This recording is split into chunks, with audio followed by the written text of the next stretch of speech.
Citizens of Earth, gird your loins and open your minds. You have now willfully submitted to the Party for Prosperity. Well, okay. Well, today is a popcorn episode, so the Party for Popcorn and Prosperity. Hello and welcome. I am known by many names, but today you may call me the Mad Hat Cat.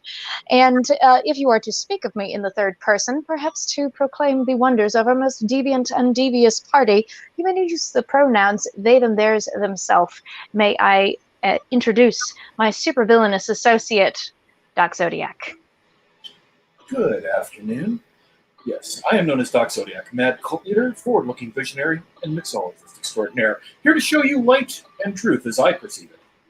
If you must use pronouns, feel free to use him, he, or my lord. We are here to observe, to discuss, to listen, and occasionally make some bloody sense out of this mad world. Hello to you, my dears. I hope you have had a pleasantly devious week. Thank you once again for joining us. Today is actually going to be a particularly deviant and devious discussion. And as such, I feel compelled to break tradition, the horror, and begin today's episode with a quick, let's call it a content alert for those under the age of 18 or whatever the legal age of adulthood is in your area. Here in Nebraska, it's 19. As well as for those of you who might be trepidatious about this topic. If you didn't already notice by the title of the episode today, which I have just decided for whatever reason to include in the actual video title, we are going to be talking about BDSM. What that is, just kind of covering the basics, and going a little bit into, at least for me, I don't know about my dear doctor, how it comes up in my personal life. And also something that we frequently talk about on here, media. How is BDSM portrayed in the media? I'm going to go ahead and let my left hand rest now. I suppose I don't really need to hold that up when I'm not trying to stick the mic over my laptop to play the theme music until next week. We're actually going to be having a full-on video plus sound, nicely recorded on the VO with my good mic intro. It's going to be amazing. I'm so excited. I'm having a little bit of trouble hearing you, Doc. You may want to move your microphone. There, can you hear me now? Yes, I can. Awesome. Is that the little snowball from Yeti? Yes, it is.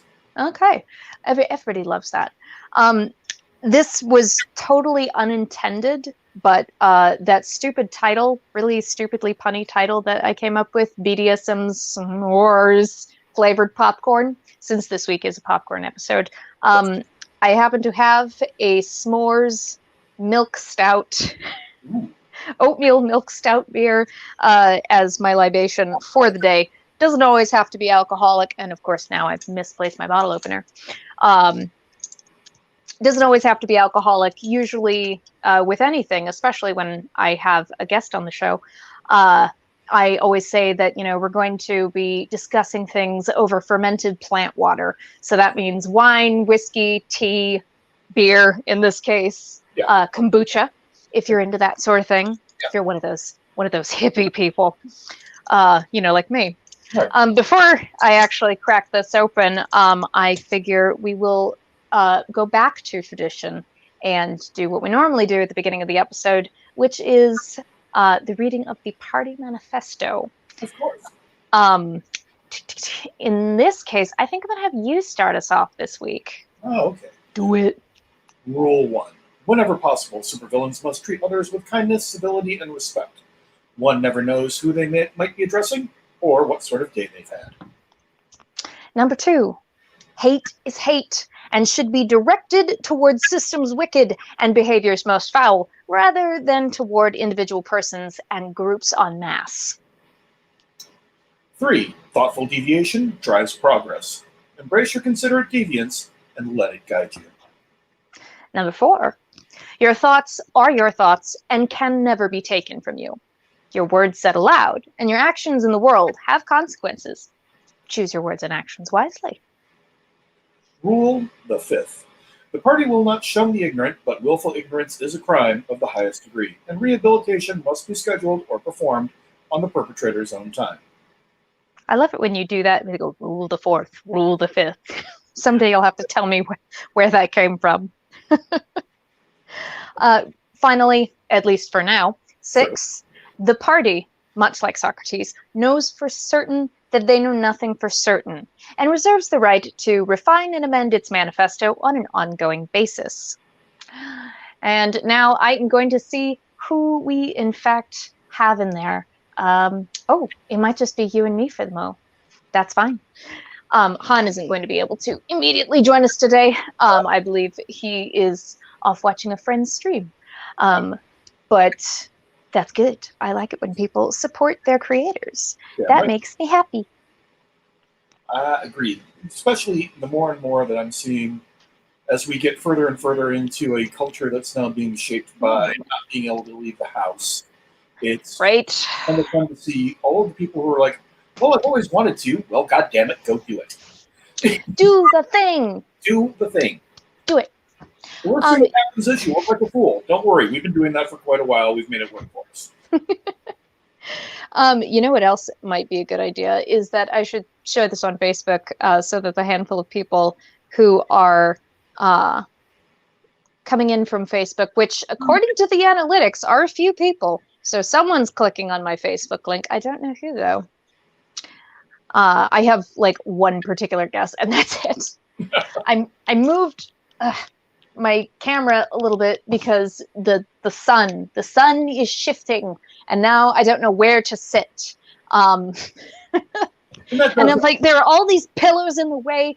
Oh, and I'm going to have to go and get it. I was so busy trying to put together the intro video that I forgot to put up behind me something very appropriate for today's topic. I actually do have a leather pride flag. I'm so mad. Would you like to start us off with your I'm kind of wanting this, I'm stealing it from the blokes maybe, but I kind of want to call it the squishy thing. Like I've been calling it the nice part of the sandwich, where we have the nice thing, maybe the not so nice thing, and the finishing on the nice thing. Yeah. Maybe I'll call it the squishy part. All things considered, if you're going to steal from anybody, you might as well steal from the other team that you're involved. For those of you who are not familiar, there is a group called Us Three Blokes, and all four of us. Yeah, I know them. Yeah, they're a group. I know those guys. I know them blokes. Yeah. And all four of us, because it's now become a running gag of whenever we add a member, it takes a while for us to remember that we've added a member. So for the longest time, we did a pretty good job when we were recording earlier. You know, like Dan did it the first time, just straight go through. I am 1/4 of Us Three Blokes, or I am 1/4 of Us Three Blokes, however he said it. Yep. And I was like, you did it. You didn't stutter or stammer or falter at all. Brother, sir. Brother. Yeah. Which, you know, for us sometimes really does require some effort, especially if we've been pre-gaming before the show. You never know. So what is your squishy thing? Tell me how squishy thing for the week is, and as a chuckle, just because the term ran into my head and then I realized that it does actually work with what we were talking about today. But refinding the discipline to find the times and spaces to get some writing done. I have been promising people a second novel now for 4 years. And then I got sidetracked by things like trying to produce a TV series and writing multiple scripts and doing things like that. And then the whole pandemic thing happened. It's like... I think there's an unfortunate side effect that comes with when you create a space for yourself where you feel the most comfortable writing. And then the space is no longer available to you. Yeah, because there's a part of me that has its... I love to sit down and pretend that I'm some Irish writer sitting in Dublin somewhere with a pint of some sort of beer and then a whiskey alongside of it. And just for every now and again. Every now and again. Yeah, I feel like it's actually kind of like, renting my space where I can sit there. And if I have rented the space, then I've got to use it and do something constructive. If I'm at home, there are way too many goddamn distractions. So this. So you did do a heckin' write-up. Yes. Write up, righty right. I'm trying to internet slang it, and I'm failing badly. Yeah, over the last couple of weeks, I've got 16 more pages done, and I'm actually looking at the first draft. Sorry, there was a yell in the other side of the room, and I'm not sure. You see my shiny ball thing? Oh no! Oh no! Sharon! Sorry, it's Ozzy Osbourne as the grandmother, gypsy, fortune teller, palm reader in Phantasm. Which that will be coming. I'm looking for my shiny ball thing, Sharon. It would not be a true popcorn episode without an interjection from a wild moof. Yes. A wild moof has appeared. Get your Pokeballs. I don't know what sound the Pokeball is. I always have the sounds off when I'm playing Pokemon Go. That's wild. So you did a heckin' righty right. Yes. And was it for one thing or was it for multiple things? I decided to make sure that I was actually sticking to one thing because it's very easy for me to go, well, I'm a page and a half into this. I'm bored. Let's move to this other thing where I have the energy in it. Now actually forcing myself to write. So I'm getting dangerously close to finishing up the first draft of the novel and handing it into my editor and then waiting for all the notes I'm going to get. Because this one's going to get a lot of fucking notes. Oh my goodness. I decided to do something really dumb, and I would write subplots in like individual bits instead of writing the entire story as one long stream of thought. And then I had to edit all this together, and I'm still sitting there going, it mostly makes sense, but I'm going to find my editor is now going to sit there and actually try to connect everything so it goes from point A to point B. With any luck. With stops at Q, R, and then we flip the bird at H as we go along the way. It's kind of. I've been enjoying Lindsay Ellis's kind of diving into, well, not diving into, but sharing the process of writing a book, getting it to an editor, pitching it to a publishing company, getting the thing published, and all the nonsense tornado that goes along with all of it. And on the one hand, I don't know that I will ever be a person who writes a book. I write many short things, I find. Plays maybe, but I don't know that anyone will ever publish them. But it's been very interesting. How far did I get through into your book before life happened? And then I haven't been able to get back to it. You know what? Next week, since it is my first week and I'm going first week totally away from the really crazy, insane, abusive, stressful part of my job. Yeah. I'm going to be semi-disconnecting from the interwebs and trying not to just like binge a whole lot of TV. I am going to read your book. Yay. From front to finish, start to finish. I can't read it front to back because I have it digitally. Okay. Although I may drive by your place and yell up and say, "Hey, toss me down a copy. I want to read it with my bare hands." Well, I do still have my original galley-proof copy of it, but then you have to promise to give it back because, it's kind of fun. Hostage situation. Oh my god, am I actually handing a fellow villain a hostage? What am I thinking? Okay. I mean, you should know better, but that's failure is often the best teacher, no? true. And also, you have to create a certain degree of, shall we say, friendly competition between villains. So, because not every day is a hero going to stop by in a ski mask, jumping through the skylight, and you've got to break up the day with something. With any luck, anyway. I had a thought when I said that I want to read the book with my bare hands. There's just something about tactily feeling a book, and I started thinking about today's topic. I'm jumping the gun. I'm like, there's just something about it, the tactile sensation. Yeah, touching a book is awesome, and it's really truly amazing. My squishy thing for this week is actually, like, last week, again, I jumped the gun, and I got excited about this week being my last week dealing with the public. And yesterday was absolute shite. I didn't think I was going to make it through it. I did.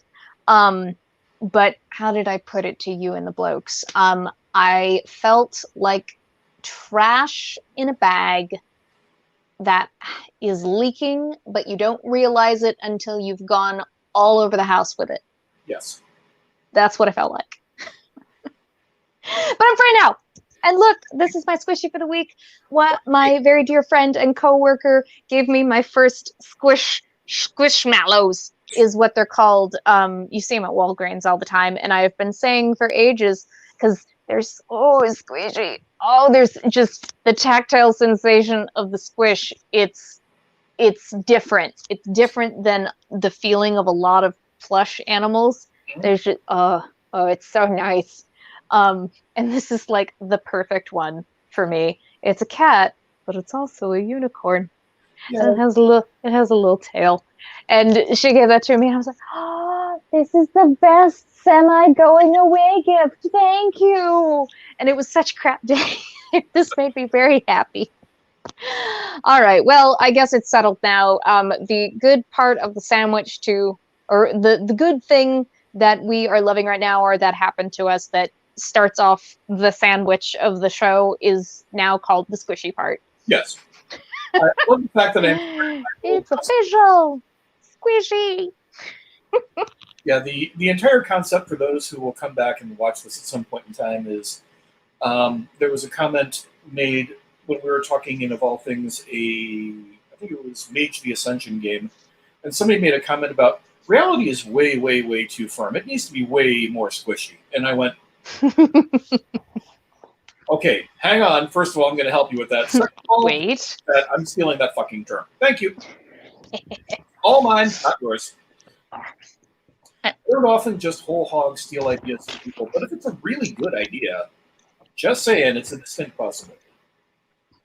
Sorry, I had, for all the rustling of my mic, I had to readjust my cuddle couch over here in the corner, which is basically just a giant dog bed of a pillow, is like dipping down because I'm always perched on the edge of it whenever I'm recording, and it's been like that for a month and a half now. Which reminds me, I haven't done the thing yet where I go, this is how many weeks we've done the thing, Dave.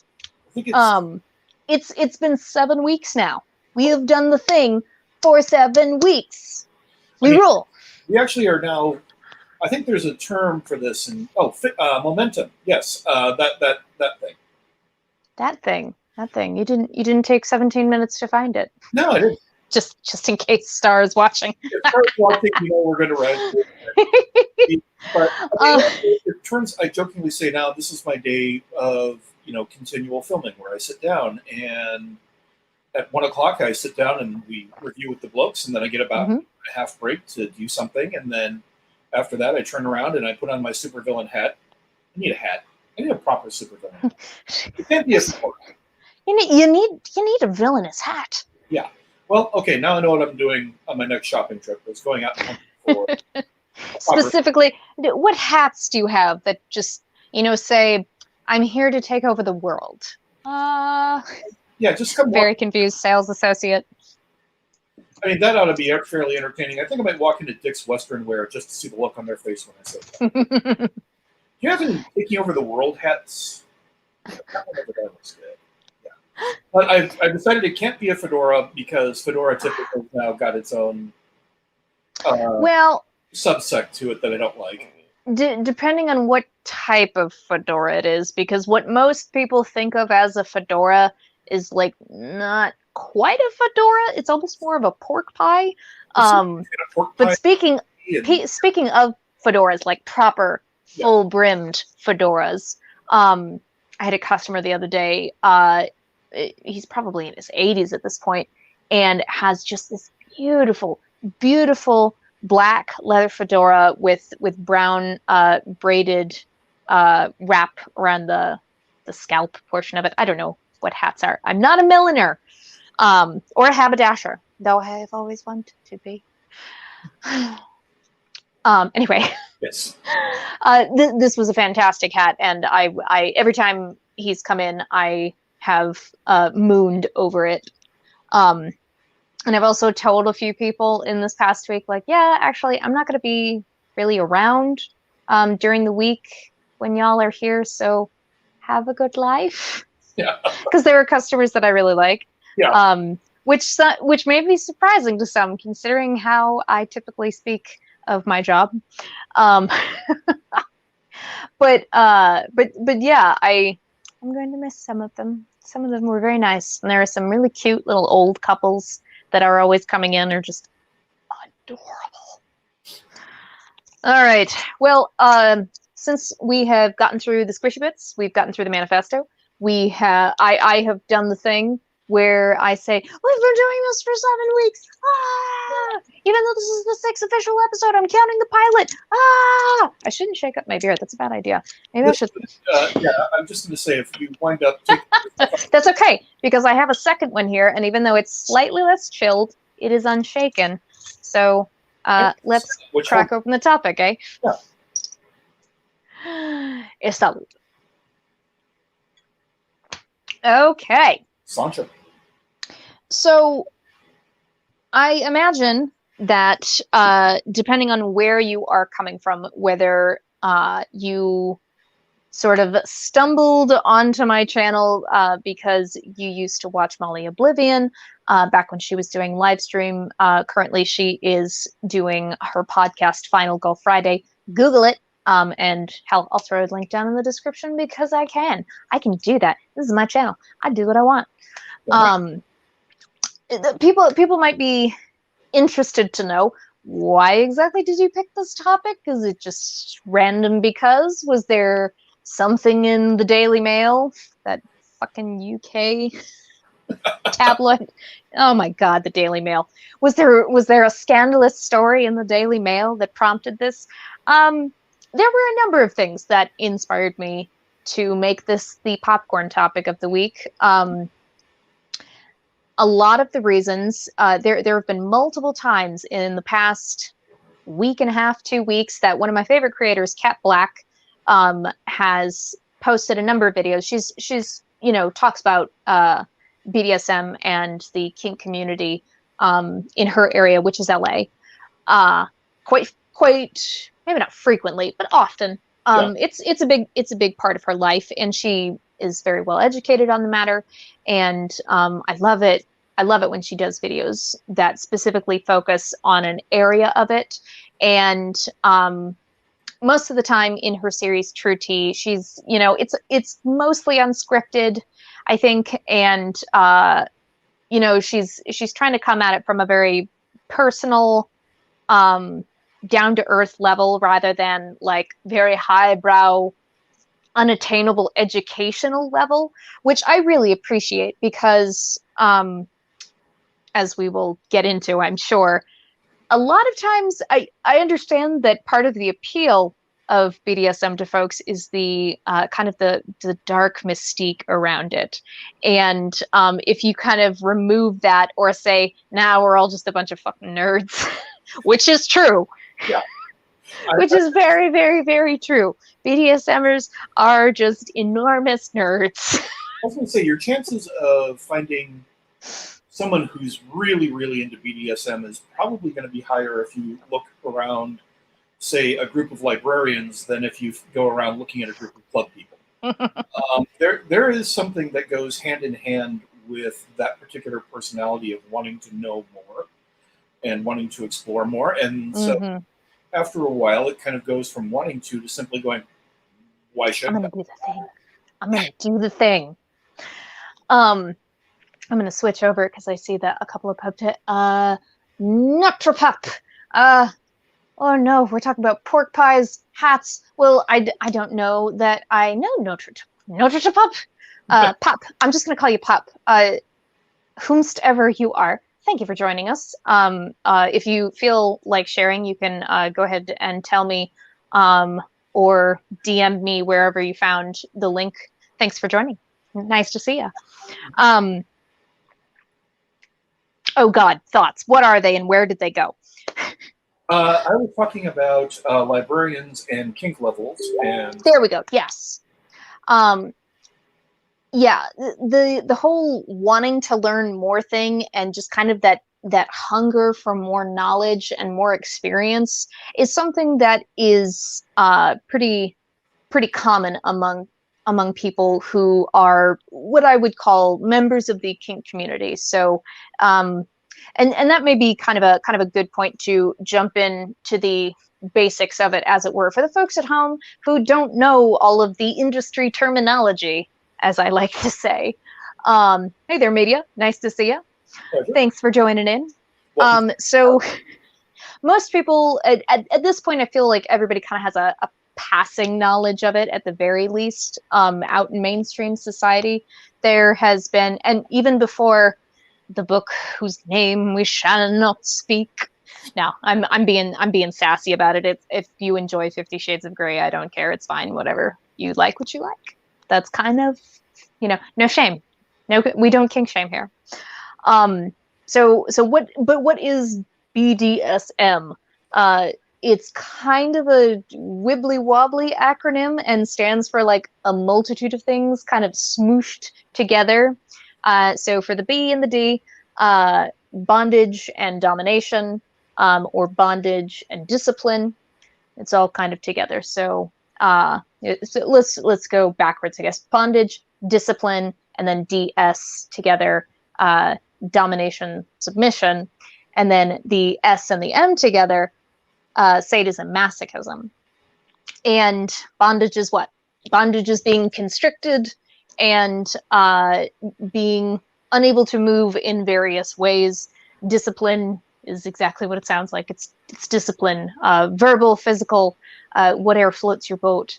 And domination and submission is a play of power exchange. So folks with a larger amount of power in a role play consensual type situation, and folks with less power in a consensual role play type situation. And then on the sadism masochism side of it, those who like to inflict pain or cause pain, be it mental anguish or physical ouchiness. And then on the masochism side, folks who like taking that pain.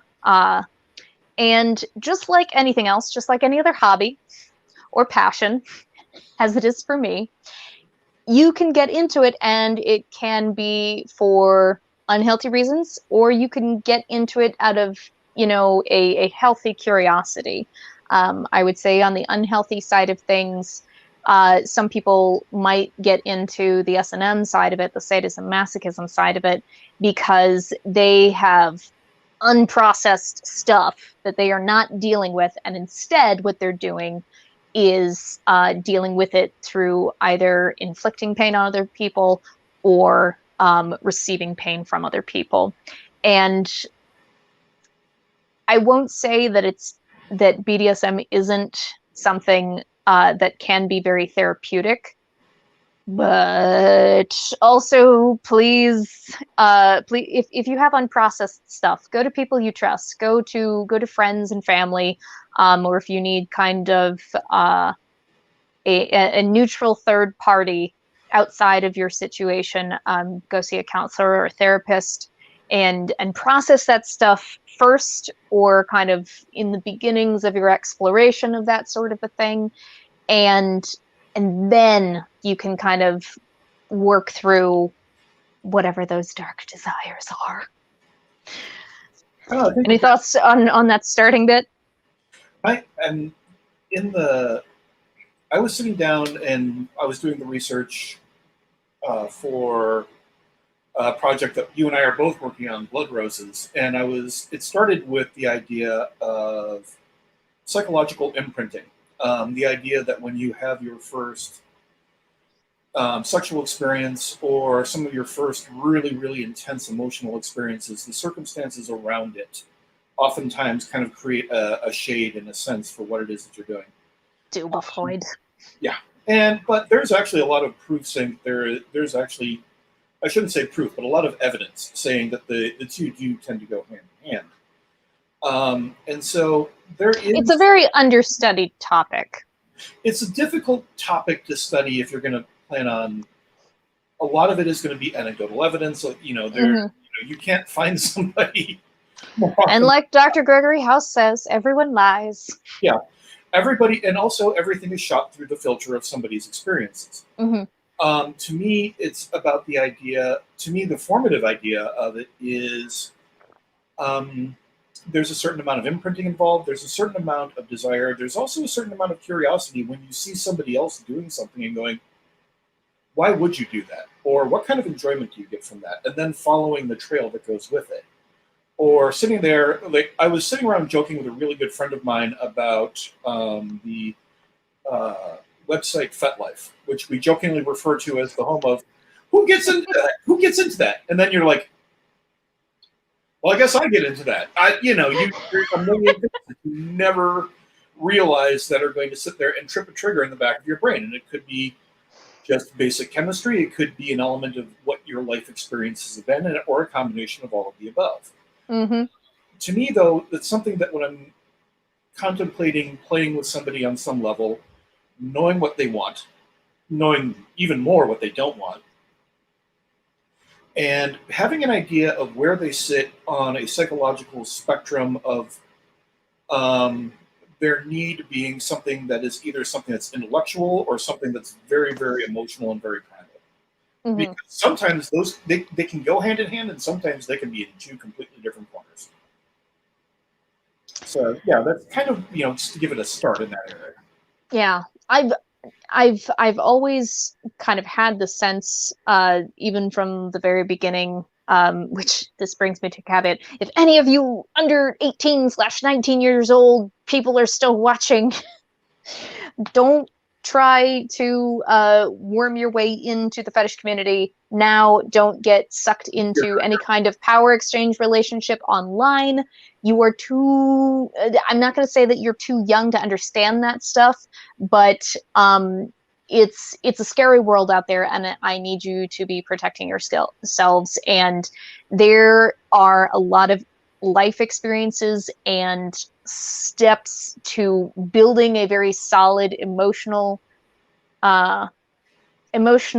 maturity, and also just a very solid sense of who you are as a person. And that's going to go through many iterations, all throughout your teens and into your 20s. Sometimes it's solidified a little bit earlier for people, but going into not just the community in general, but specifically like aligning yourself with one person, or, giving over your autonomy or your safety, your physical safety even, to someone who is older than you. And obviously I'm speaking for folks interested in the submissive masochistic side of things. Whatever role play relationship where they are giving away power. They're just, you really need to have a solid sense of self, who you are and what matters to you, and a good sense of self-esteem, so that you don't allow yourself to be put in any kind of situation where you are taken advantage of, pressured into doing things that you don't really want to do, even if you are kind of curious. Even if you're curious about stuff, you shouldn't be pressured into it, even with people that you feel like you trust. Nobody should be pressuring you into doing anything like that.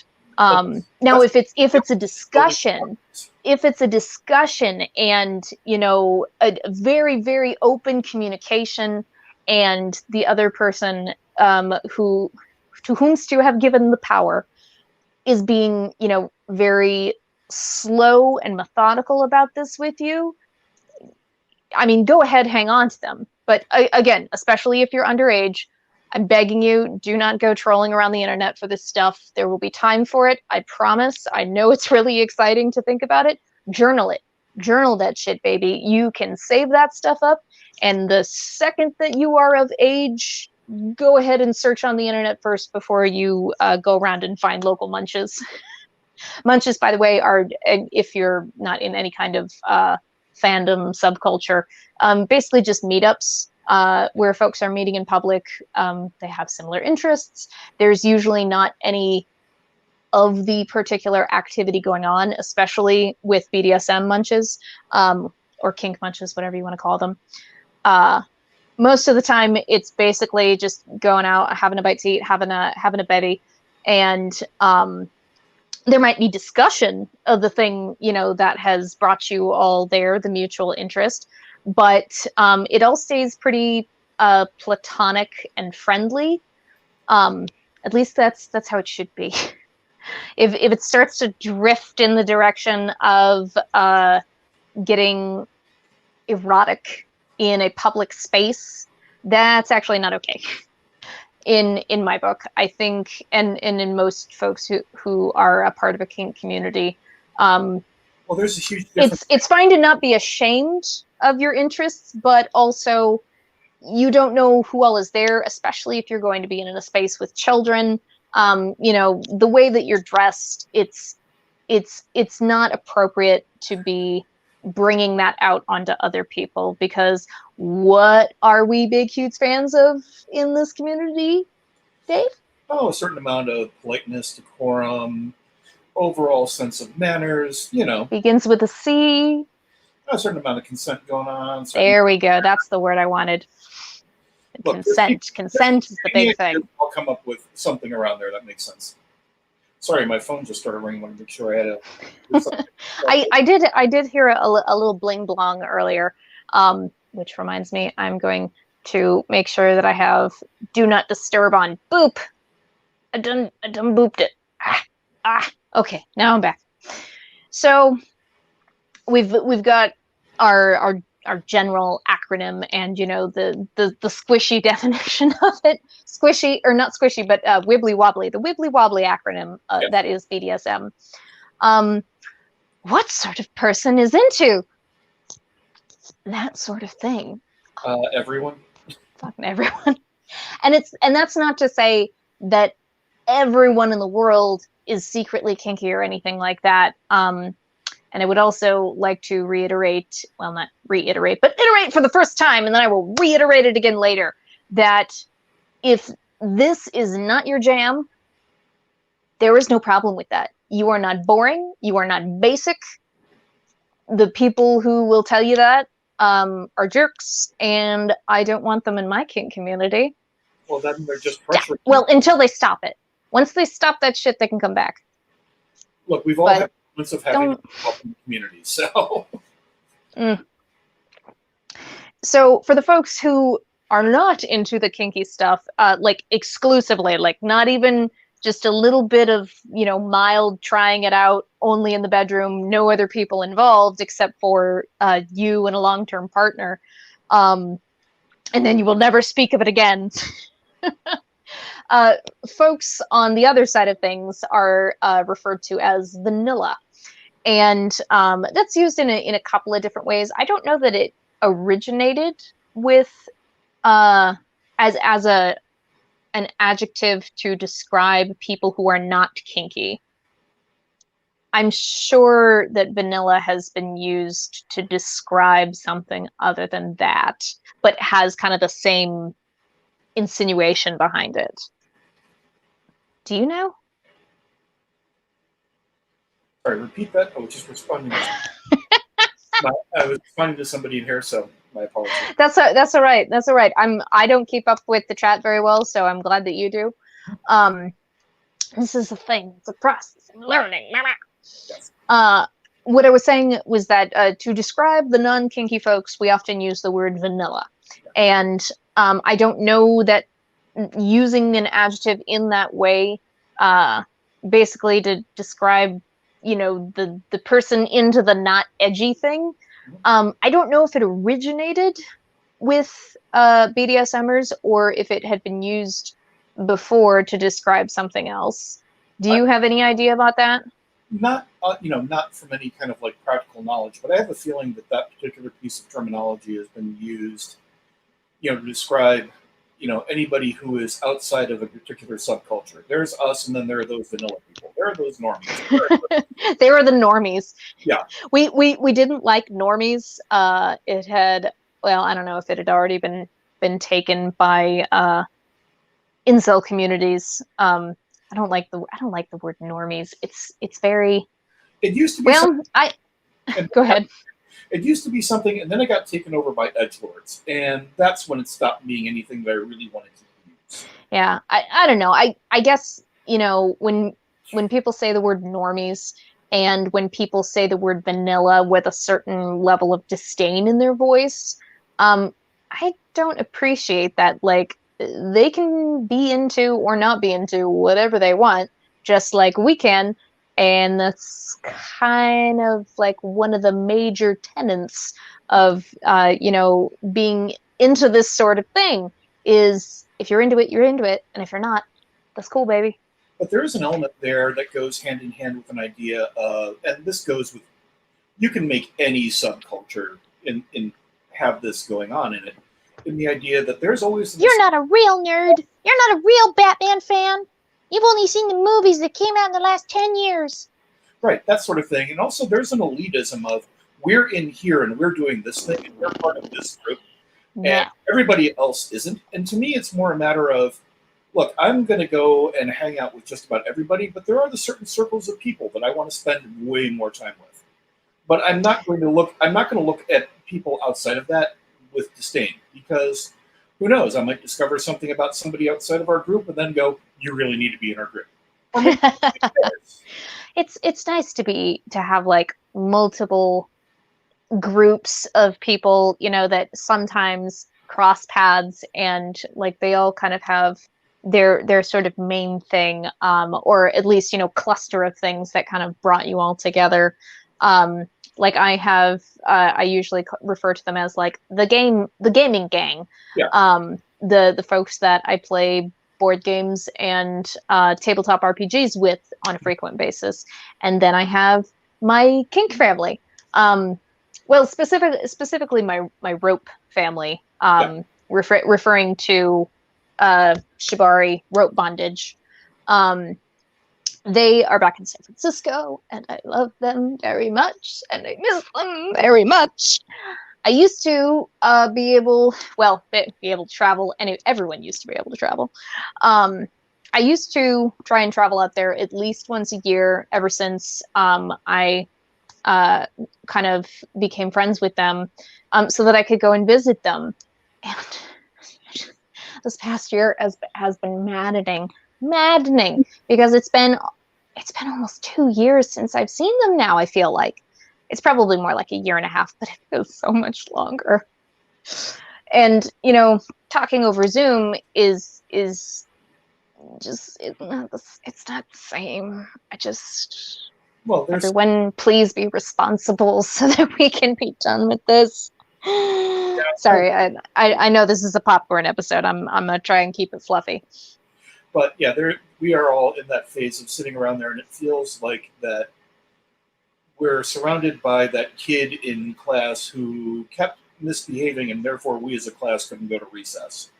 So many things that we were so used to doing on a day-to-day basis now are entirely too risky, if not for me, then for, there's a whole host of friends of mine who are immunocompromised or this or that. And I don't want to go to a party and then attend a funeral a few weeks later. That's just not on my list of things to do.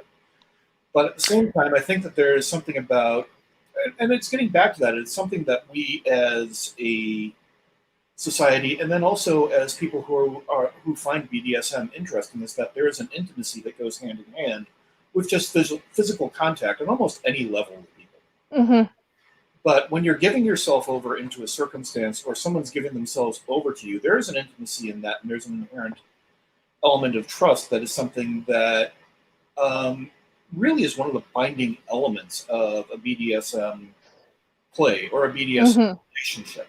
Because trust goes hand in hand with it, the idea of being able to push somebody right to their limits and then pushing it right back. Mm-hmm. Anything along Yeah, those no, that requires an enormous amount of trust, not just in the person, you know, giving over their power to someone else, but also on the other side of things. That's an enormous responsibility to handle that trust with care. Yeah. And also you're trusting that person who's given you their power to let you know if anything goes wrong. And it's, you know, kind of a mutual trust to be able to read each other's body language, or if you are, what is it? If you are blind, because there are actually, not many people realize there are a ton of folks with like physical disorders and disabilities who practice BDSM and are like regular members of the community, like very well established. So don't ever think that they can't be involved, because like we said, you know, who's into this? Like everybody, no matter where you come from, or you know, what your upbringing was like, whether or not you suffered corporal punishment as a child, it doesn't matter. It springs up for all kinds of different reasons for people, including folks who can't see very well or at all, who can't hear very well or at all. And in those situations, you know, they'll find other ways to be in communication with whoever is, and I'm going to throw an industry term in here, topping. And all that really means is the person with the power within the power exchange. Granted, of course, you know, the lines sometimes get a little fuzzy. Where you've got bratty people on the bottom who are topping from the bottom. Yes. I'm sure at some point or other people have heard the term power bottom, and if you ever wondered what that means, that's what that means. Topping from the bottom. Oh no, I'm all trussed up and so vulnerable. Do this thing to me. Yes. Oh, dear. Do this horrible, terrible thing to me that I'm totally dressed up for at this particular moment. Yeah. Well, and something like I'm a big fan of any kind of literature that has BDSM as a focus of it. One thing that is kind of a frequent trope, but I don't hate it. I think it's probably something that does happen in real life a lot. The top or dominant, or whatever particular name they have in that particular role, going through the thought process of like, this person who is, you know, powerless right now beneath them has so much power over me, and do they even know how much power they have over me?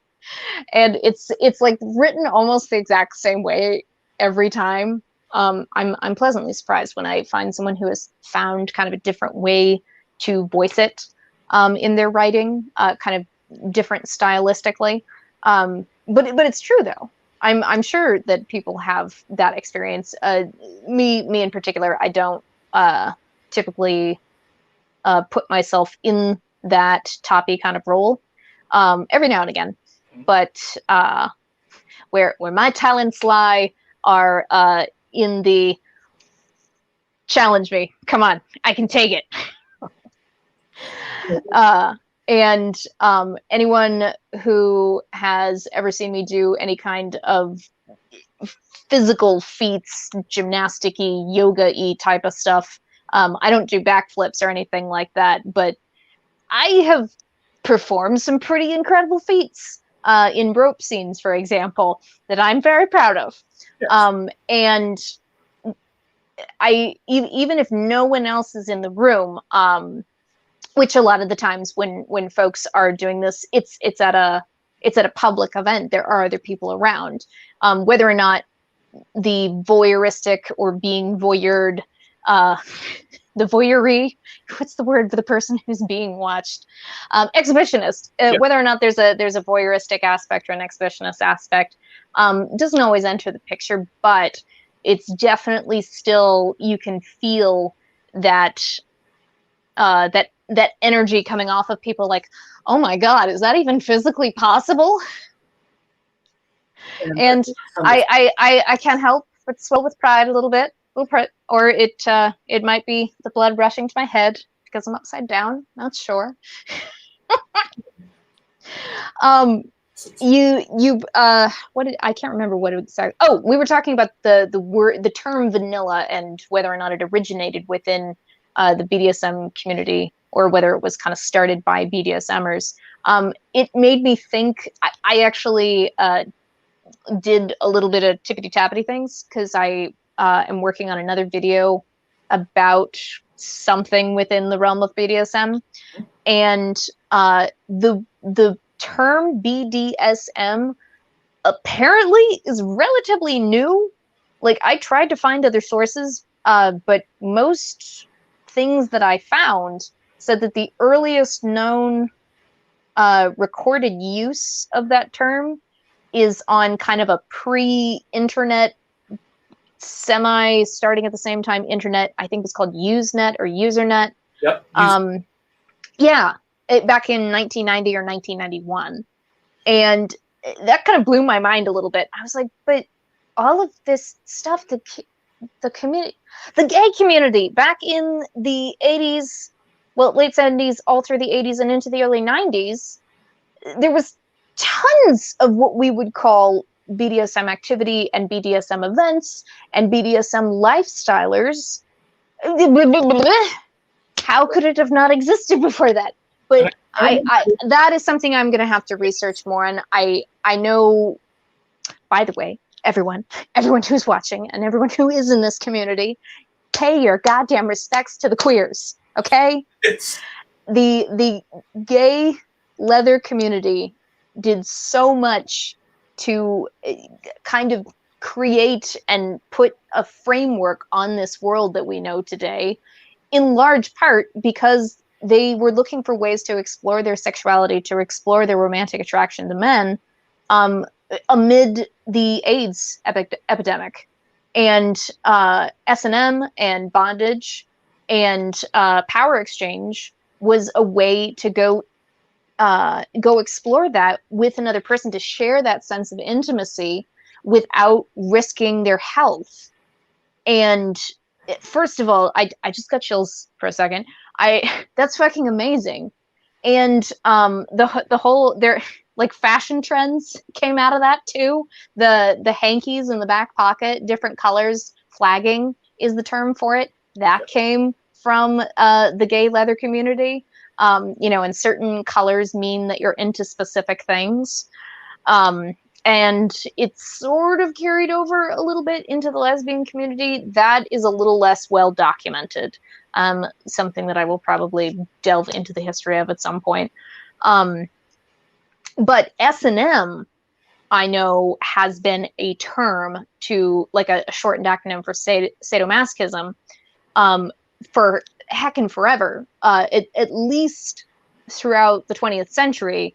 I see it mentioned in movies all the time. We watched 9 to 5 the other day, and the bit where the boss is getting strung up onto the ceiling with, like, a dog collar and a chest harness, and there are chains everywhere. And I can't remember her name. The floofy blonde curly. Oh God. It was Jane Fonda, I think, in that scene. Yeah, no, it was Jane Fonda. We'll just call her Jane Fonda.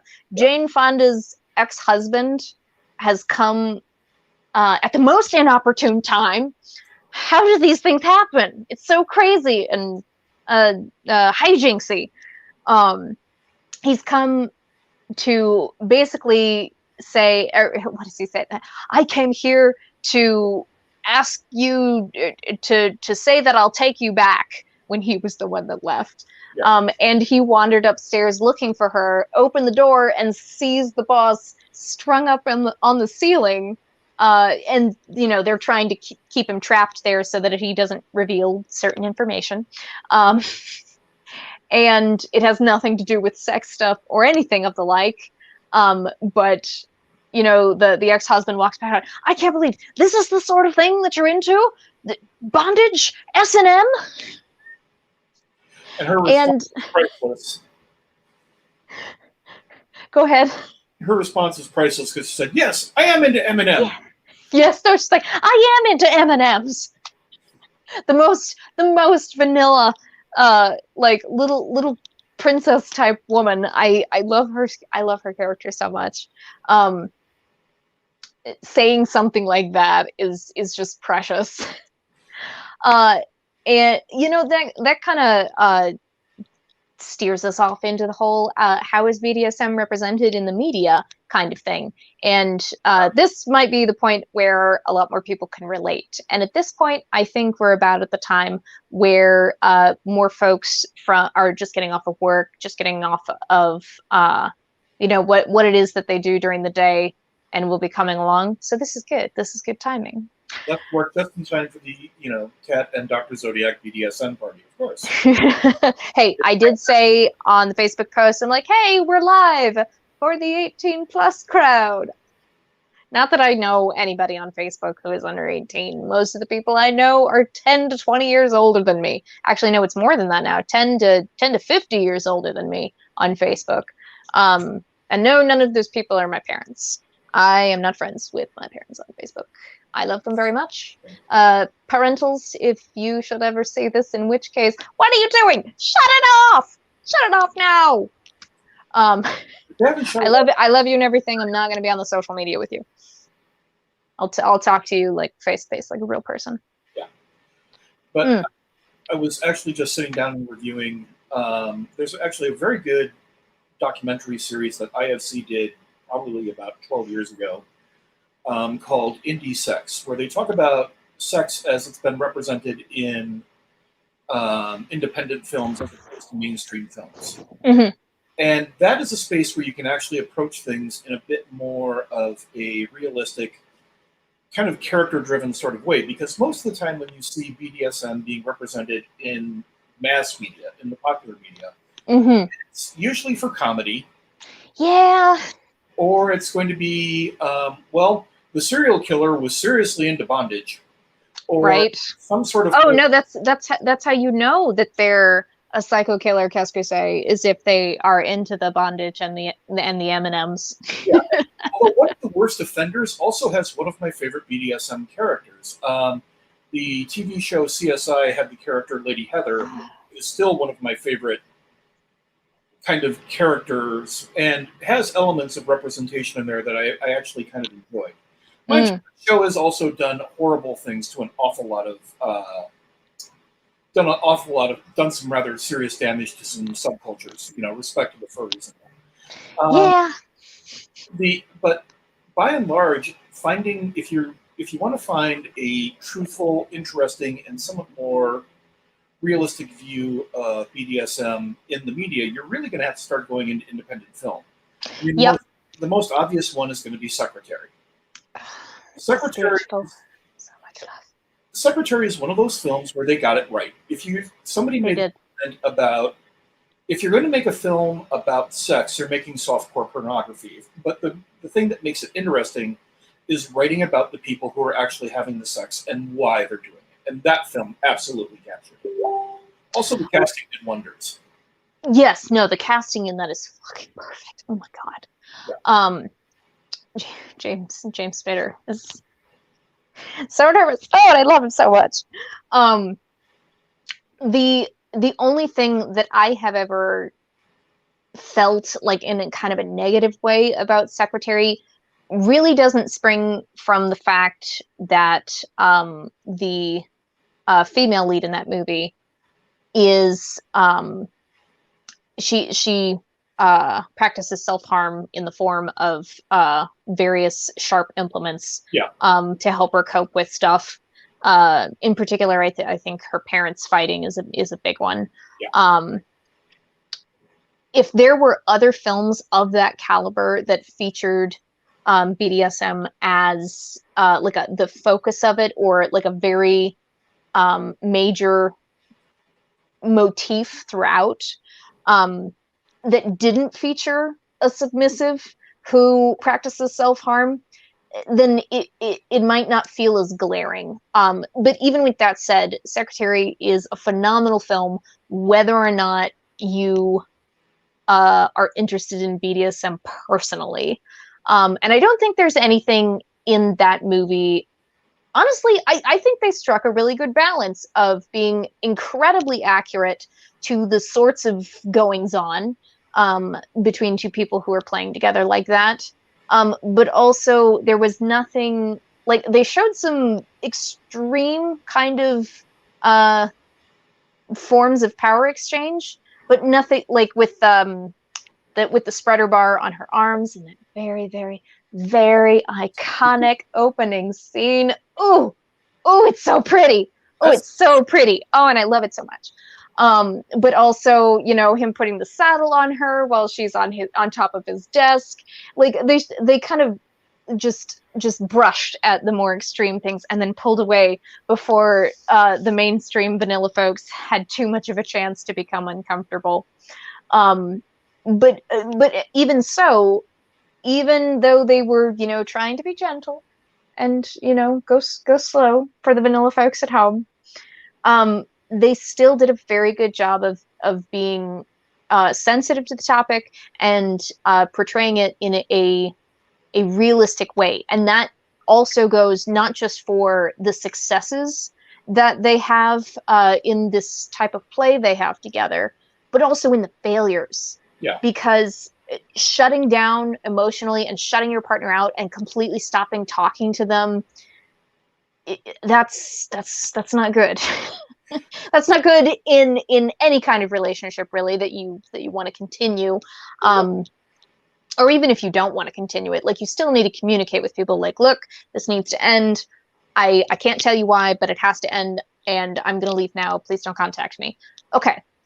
It's especially important to do within the context of a dominant submissive relationship, like the one that they had. Also, it's something that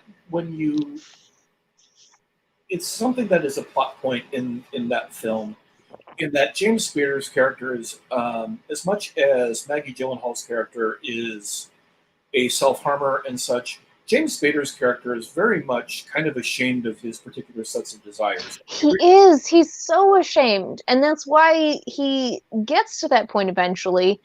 It's hinted at that he has been kind of like, I think, overbearing on the discipline side of things with previous secretaries, and he's fired them before it can get beyond there's a typo here and I'm going to fly into a rage about it.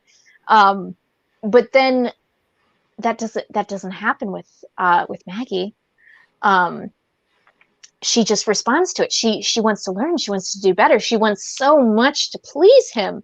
And this is completely new and different. And no, but what I'm a bad, perverted man. Oh, my James was so big, baby. And I think that's the enjoyable part, is that you find two people who, you know, find themselves as not just people who share a mutual perversion, but also have, you know, find themselves as matchable personalities. Mm-hmm. And the two can also be mutually exclusive. There are personality types that will line up horribly in those sets of circumstances, but in the film, yeah, it works nicely. Yeah, it was just one of those, and I think maybe that was also part of what scares him so much, is the fact that it's not only like they are going so far that he doesn't know if he'll ever be able to come back, but also it's so perfect. And they are so very compatible, and he's terrified of that. How could two people be this in sync with each other? How could two people complement each other so well? This is impossible. Everything's going to implode, and I'm going to fall on my face. Oh my god! But I think I may or may not have very strong feelings about this movie. I was kind of getting that. There's a scene, like, there are various films who really nail it, but right now I'm kind of drawing blanks on various. But one of the things that I thought that was really interesting in a film, if anybody has seen it, called Inherent Vice, which is a great art house film based off of the novel by the same name. And there's a scene where the main character, who is a hippie private eye, Ooh, yeah, what a combo. yeah, played by Joaquin Phoenix. Ooh, even better. This is real. If you get the opportunity, actually, we should probably put this on the Blokes List review because it is an absolutely and stunningly amazing film. All right. And also the cop whose favorite pastime is messing with Joaquin Phoenix's character is played by Josh Brolin. And it's LA in the late 60s, early 70s. It's a really, really well put together film. But there's a scene where the main character, the hippie private eye, Doc, is sitting down talking with his kind of on-again, off-again lover. That's like that person who somehow you can't quite have them in your life full-time, but you can't quite not have them. To me, there's a scene there where the girlfriend is talking about some of the things that she did with another lover who is somebody who drives him completely insane. And you get the feeling that they have played this game before, where she begins talking about it and he begins, like, just reaches over and just spanks her ass. And the more that she talks, she just keeps hitting another point, and it gets harder and more intense until the two of them are just like throwing their clothes off and going at it as hard as they can. But you get the feeling this is a form of foreplay that the two of them have developed over a long period of time. There is something about that, of being the person, because I've been in relationships with partners who sometimes just want to be that person who allows you the opportunity to let that dark energy go for a bit. Mm-hmm. And you both know that this is how the game is being played, and you also know where the limits of that game are. And that is a really... Well, hopefully you guys have discussed those things. And by you guys, I mean the hypothetical you. Yeah, the royal, lots and lots and lots of explicit communication is perhaps the most important facet of this hobby/passion. Yeah, it's, one of those where there was a particular time with someone who I've been in a relationship with where, came home, it has been a particularly horrible day, and it was just written all over my body language the second I walked in. And it's not even like I was really angry, it was just one of those, obviously not day, I did not have my best day. Mm-hmm. So literally looks over at me and goes, "Should I just get up and bend over the couch right now?" And I'm like, "That's the correct answer. Yes. The correct answer to this is yes." And, but it's part of the game, and it's part of the enjoyment for us when we're playing. At the same time, that may not be somebody else's game. Right. So you kind of have to keep that in mind. But then again, that's half the fun of it sometimes, is going back to the idea of allowing yourself a level of intimacy, because most people, sadly, don't allow themselves to have these conversations of, where do you want to go? How far can we take it? How much do you want to have? And I think that is something that marks a good BDSM relationship, as opposed to something that is playing somebody and being abusive. But, like I said, that scene, if you get the opportunity to watch the film, that scene is still like one of the hottest things I've ever seen. RE that, and RE should I just bend over the couch right now? I wanted to, you reminded me of something that I wanted to bring up. I said it in my Discord a whole lot, in my little test audience group message. I was like, as I was kind of testing the waters, I'm like, does anybody have any major objections to this? It's something that's a big part of my life, something that I'm really, really passionate about, something that I have done education on in the past, and both paid and unpaid, because sometimes I make friends with people who are like, wait, no, you're into that sort of stuff? What's it like? Tell me the things. And I'm like, oh, gather round, children, and I shall tell you some tales. Anyway, what was I saying? Education. Yes. BDSM and kink-related activities that aren't necessarily any of the letters in the acronym is not always sexual. In fact, a large, I would say a good portion of it, whether it's being practiced by people who are in a romantic and or sexual relationship with each other, a lot of times, what most people would think of as, you know, kind of mainstay sexual activity doesn't enter the picture. I know multiple people who are asexual, who are very active members in the kink community. And I see them all the time on social media, folks who, you know, have the ace flag in their bio, or, you know, say they're ace in their little tagline. And there are plenty of people who practice it platonically. So you, even though, again, there is that intimacy, there is that, you know, there is a sensuality to it, not in an erotic sense necessarily, but sensual in the sense that you are sinking into all of your senses and other stray thoughts are sort of going away. It absolutely is practicable. I don't think that's a word.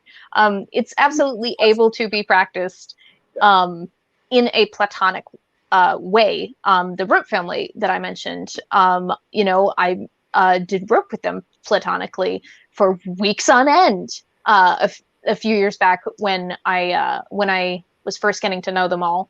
And that was because we were at a public event that was kind of a weekly both education and like opportunity to use a space that will allow for doing this type of stuff, because sometimes folks go from not just tying folks up, but also suspending them. That's a whole different thing in and of itself. Another word of warning: don't just jump into suspension as a rope bottom, and don't just jump into suspension as a rope top.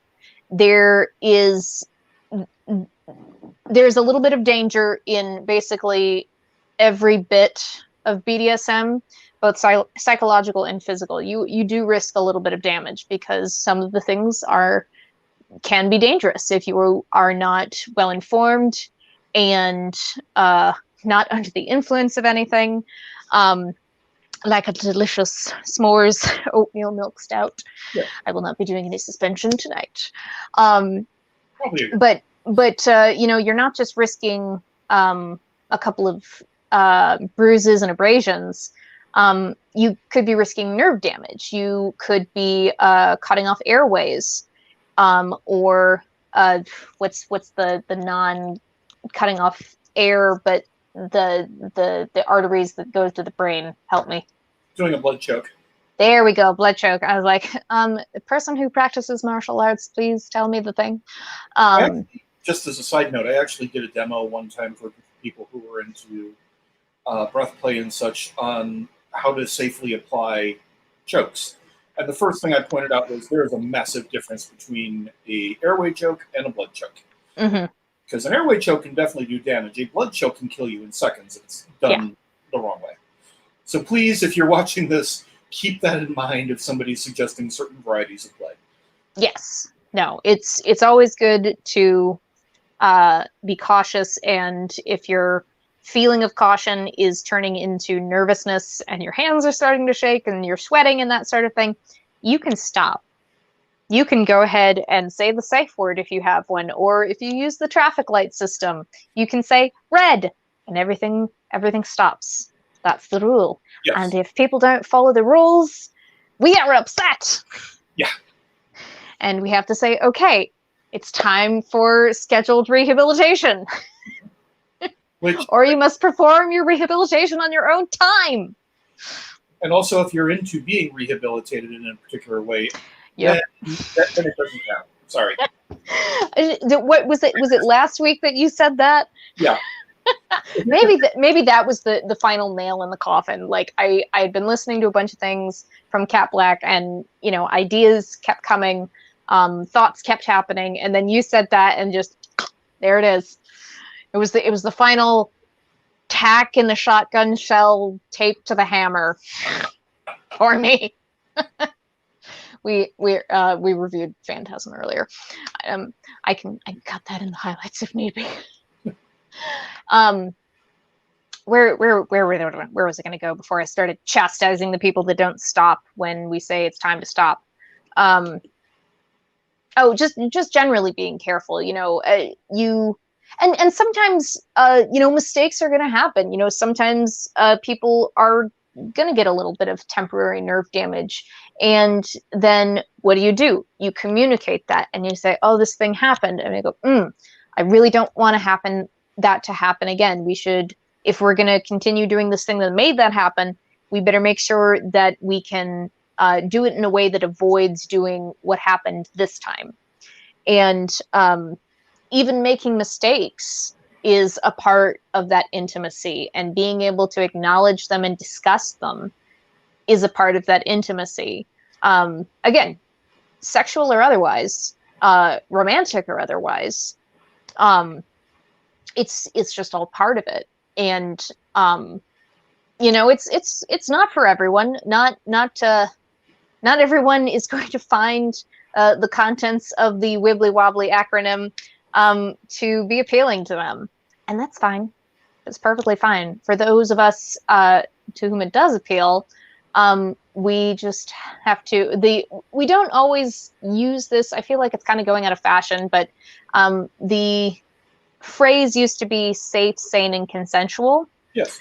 And now I think it's kind of shifted to what is it? Risk aware kink. It's risk aware something. Risk aware kink. I'm just gonna Google it because I can't. Risk aware consensual kink. So Rick. Okay. Look, we just got to look to Rick on this. Risk aware kink. So instead of like, you know, completely taking things that some folks might be considered, you know, like not a sane thing to do, which generally speaking, we refer to the kind of more hardcore things that are require a lot more skill and experience to be futzing with.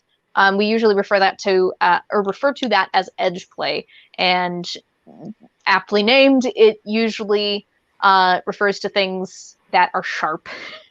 Yeah. And can get into things like breath play, where you're messing around with choking, and also fire is another one that I think I would put in that category. Even though generally speaking, most fire play doesn't actually burn anyone. It's more of the thrill of, oh no, I could get burned. That does it for people. Most of the time, at least as I've observed and experienced it, it's more of a it's more of the thrill of I could get burned rather than actually being burned, because that can cause some serious damage, and we want to prevent that if at all possible. Because even if that is your kink, that may be stepping over the line where it is safe for you and your physical person. And to me, I think that's the element of I have known some people who actually, or I should say I have seen people on the periphery, not people I know really well personally, who are actually into, you know, to one degree or another, being injured on a certain level. And, you know, taking it, you know, most people who want to play this game want to take it right up to the edge and see what the edge looks like. And then there are there's a very, very small group who want to take it past there. And those, again... And that's what you're writing the TV show about. Yeah, those are the ones that I sit there and I'm like, I'm going to back away if that's what you're into, not me. All right. And please don't turn into a murderer. Yeah, but there are also... And give us all a bad name. Yeah, but those are the ones that are remarkably few, far between, and also could probably do, you know, a lot of people view BDSM as their particular form of therapy or stress release or something like that. And, you know, when you're actually up to the point of wanting to be physically burned, you know, okay, then you might actually want to seek therapy on this one. Yeah. There's an element of, I've known people who want to have the experience of I felt this thing or I felt that thing, and that also has its place in this as well. But after the first time, this is where we start talking about the idea of forming some rather unhealthy fetishes, which also goes hand in hand with the idea of, how things form in your mind and become obsessions. Yeah. Sorry. Anyway, we diverted into the realm of fetish, which is actually. I was going to say that is part paraphilia. A fetish is part of that world, and generally speaking, most folks who are not in the community would not distinguish between things like kink versus fetish. Fetish, generally speaking, is more like the paraphilia, the fixation on an object or a texture, a sound, a smell. Yeah, a genuine fetish is something that's actually necessary for a person. If somebody has a genuine fetish, then that item is going to be very key to them actually being able to be aroused. And that is not, I shouldn't say entirely different, but it sometimes runs parallel to the rest of everything else that's going on. Yeah. And I don't think the line is always super clear cut for everyone and every particular kink / fetish. I think sometimes it sort of bleeds back and forth between the two.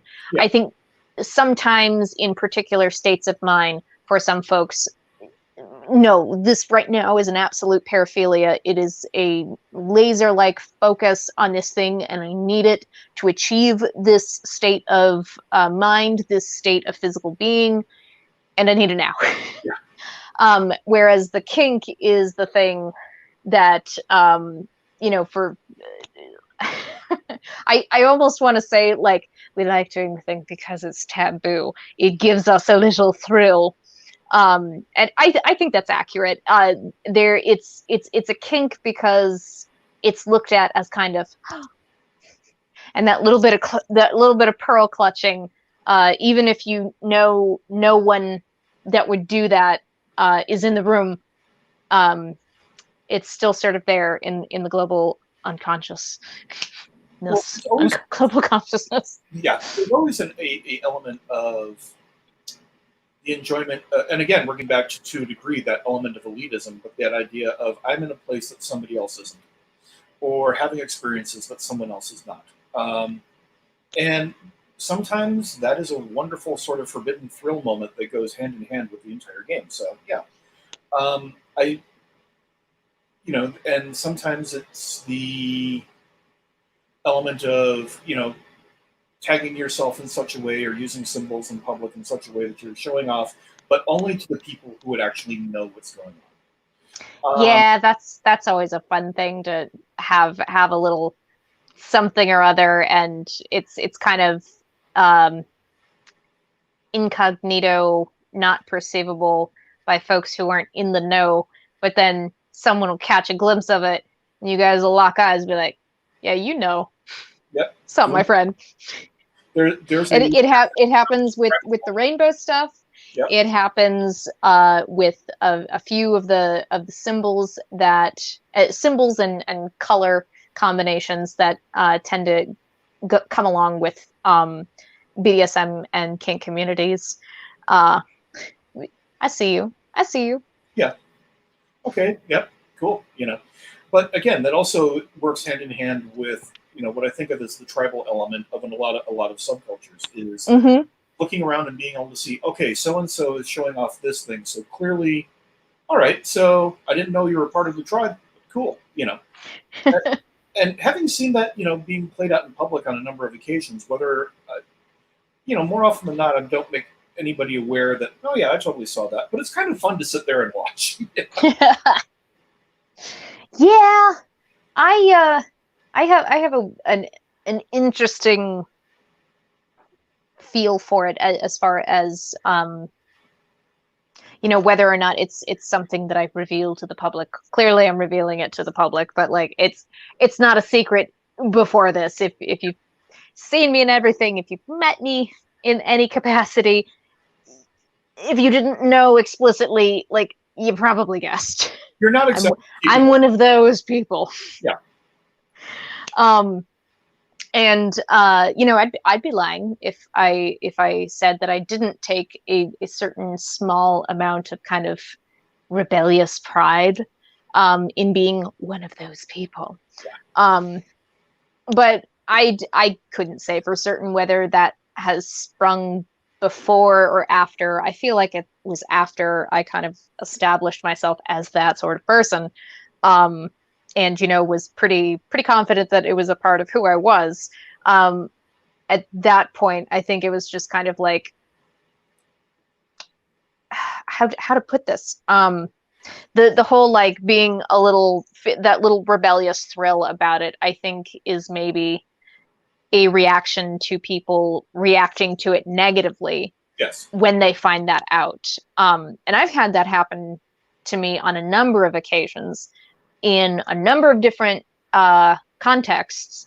It happened when people found out that I was queer.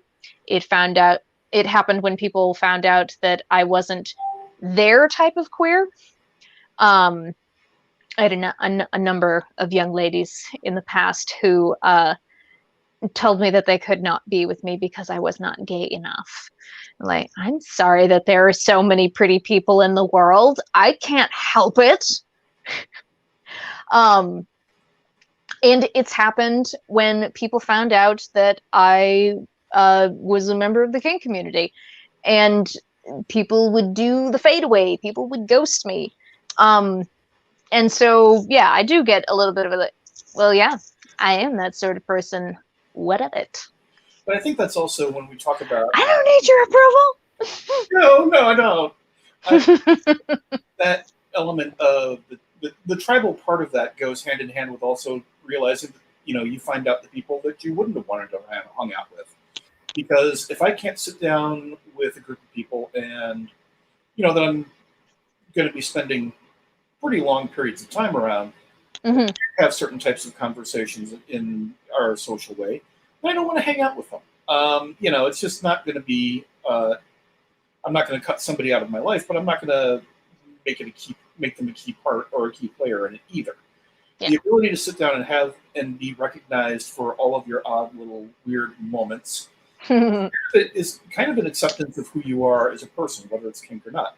And again, part of me sits around and thinks, I always kind of come up with this rule of the only time that somebody's sexuality or kink or this or that or anything else is really amazingly important to me is if I'm actually playing with that particular person. Yeah. Outside of that, okay, you're into kink. That's cool. We can have some conversations about it. Neato burrito. Right. It could be part of that, but it's also not something that is a driving factor in whether or not I'm going to be hanging out with somebody, much the same way as their sexuality or their gender identification. I'm way less interested in that and far more interested in who you are and how you act in regards to other people. That's it. Yeah. That's kind of where I set my rules. Yeah. And like, I have, multiple different kind of like friend groups, and all of the ones who have stuck around are aware, and, they accept it in some form or another. I still hang out with them all the same, even though they're not into all of the same stuff as I am. I like hanging out with people who are into different things. That's how I learn stuff. That's probably one of the main reasons BDSM is such a big thing for me, is because I am a knowledge junkie. I always want to learn more and to do more and to figure out the things. What is my point? What were we just talking about? Yes. Oh, I know where I was going with that. I also have people who have kind of like hesitated to even dip their toes into being part of a local kink community, like not just, talking to people online on message boards about it, but like actually going to physical events. Obviously not right now, but back when we could, and in the days future when we can, hopefully. They're kind of hesitant to go into that because there are some people where they're the sort of nerd where this is their only thing. Yeah. This is the entirety of their identity, and it is all they will ever talk about. It is all they will ever do, and can sometimes go at it in a way that makes them incredibly arrogant and unpleasant to be around. And I totally understand that. You know, not wanting to encounter those people, because like it doesn't always have to circle back around to BDSM. Like we can talk about other things, right? Okay. Like if it comes up, and you know, like we're kinky people, we're, you know, constantly going to be making double entendres about stuff, and you know, making kind of odd comparisons and parallels, but we can talk about other stuff. We have other things going on in our lives, and we have other parts of our sense of self that are not just that. Yeah. You just reminded me of something that happened at a play party a while back, quite a while ago. But when I started thinking about it at the moment, I had a hard time not like laughing. So we're at a play party that was put together by a local kink group, and there's all the things that you would expect kind of going on there. There was the one, if you go out to one of these, the primary rule is there's going to be nudity, there's going to be people demonstrating the things that they're into. There was some really interesting electricity play and this and that. But one thing that won't be happening in public is sexual contact, because, well, you know, there are laws about this sort of thing. Yeah. But I was sitting down, and I recognized somebody who I knew from attending parties that were thrown by someone. She since moved to California, but at the time she was really kind of like the center of the Omaha Council Bluffs kink scene. And at her house, you can meet anybody. And that's why I always say when somebody asks, who's into this? I'm like, anyone. Because I'm like, that guy over there. You don't even know, man. Like, yeah, you don't know. And that guy over there is a mechanic, and that dude is a truck driver. You know, all these different people, different things, and all of them shared a commonality of wanting to learn more about this. Yeah. But somebody, like, one of the guys who I knew who from that party was a motorcycle mechanic, and he was, you know, out to the nines, you know, at this play party. Yeah. And so I was walking out and actually asked him a question about motorcycles. And so we're sitting there, and there's all of this really interesting kink play going on, and we're talking about motorcycles like it's not even a thing. Yeah. And I'm sitting there going, like, this is the element where you sit down and you go, the various elements of the various subcultures. But I loved that moment of, here we are, and all this stuff is going on, but what are we talking about? Triumph versus Harley Davidson, why it is that you're having misfire issues since you changed your exhaust. Okay, sure, let's have that conversation. It's an area where that's exactly how that happens. That's exactly how that happens. I have had just some of the most like mundane type of conversations. Like they were still interesting and engaging. It wasn't just like small talk type of stuff, but you know, it's just very, very everyday stuff. While all kinds, you know, someone is screaming because they're being paddled over here. Yes. By the way, you keep saying subculture, and I keep laughing internally. Okay. It's dumb. It's dumb, but I'm still laughing internally every time you say it. That's my particular term. Pillow. You know, it's been stuck in my brain for years. So. Right. So I wanted to steer us in the direction of we sort of briefly touched on how BDSM is portrayed in the media, and then we got caught up in talking about how Secretary is wonderful and amazing and watch it. You know, if you want to, you have to consent. I won't force you unless you're into that sort of thing. I'm not tie down a willing person and make them watch films, but you know. That's my kink, or one of them. Yeah. That would be such a fun thing. So someone who wants to be forced to watch a movie and then, you know, tying them to a chair. And if you're as a supervillain with a cape and a mask and everything, and now you would watch this film. Blah. Oh no, Secretary! Ah! And if you're into that, call it. It's so emotionally aware. No. But one of the things that I may have sent it to you a while back. I don't, it was probably something with Cat Black again, that spurred a thought in my brain. And so I went off on my phone in a voice recording, and I was talking about, oh, no, I do remember it was. It was Cat Black, and she was talking about mainstreaming of BDSM, as in making it not a subculture, and whether or not that was a good thing.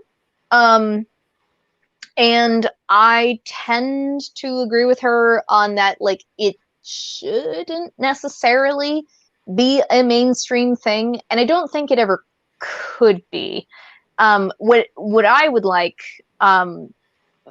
having more accurate and positive representations in media, so that other people could find it, who are into it, who could explore it more and more explicitly if they so desire. And then hopefully at some point, one of them will be a person with money, and they will be like, oh my gosh, creative people within my community here have this money and make an elaborately costumed, beautiful, lush, set BDSM-centric period piece. I don't know, 1750s, sure, why not? And just make the kinkiest costume drama of your dreams. That's what I want, with like a super high caliber of acting, gorgeous costumes, because, you know, we go to these play parties and things, and or even just like a demo education event, and things are pretty casual. And when you're kind of one-on-one with someone, and maybe the lights are dimmed, things have a little bit more, like I said before, that dark mystique, a little bit of a kind of a grandeur built up in our minds. I know it's happening all the time when I'm reading the BDSM-centric fiction. But then to see it on screen, just like so bland. Like it's either watered down so much that it's wrong. They got it wrong because it's so watered down, and doesn't get at really the heart of why people are into it in the first place. Yeah. Or it's so fucking over the top. Is like, no, you completely missed the mark. Now it's a gag, which, don't get me gag. Gag. I was really. I knew this conversation was just going to be rife with puns. Double entendres. Oh my god, what was I saying? Something about again. Oh, over the top. Like I want to say the movie is called The Bachelor Party. And whatever the movie is, it's from, I want to say, like the late 70s, early 80s. A guy gets basically dragged into a librarian's secret sex dungeon in her house. Like, she's got a wall that flips around with all of the implements hanging about. She's probably, I can't remember it exactly, but she probably has a St. Andrew's cross to strap him down to. And like, her opening line with it is, of course, you had an overdue library book. See, at the very beginning. And she's like, redhead, dressed in purple PVC corset, like yes, but also no.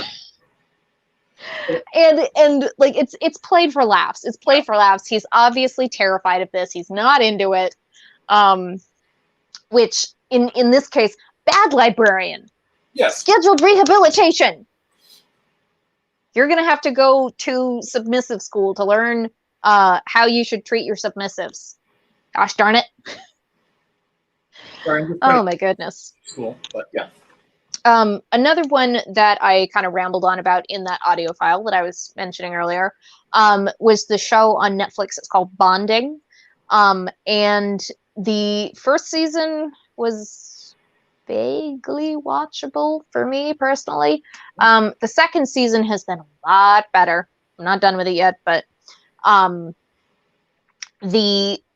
lot of the like shitty mistakes that they made in the first season, a lot of things where like people in the kink, who are actually in the kink community and not just writing a show, where this is the fucking focus, are kind of like, no, not only is that not okay with people who are, practicing it as civilians.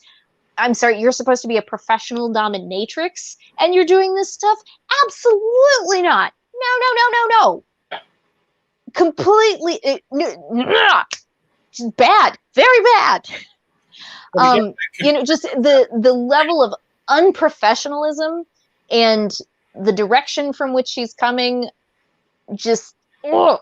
But then at the very beginning of season 2, she's chastised by the mistress who owns the dungeon she rents a room in.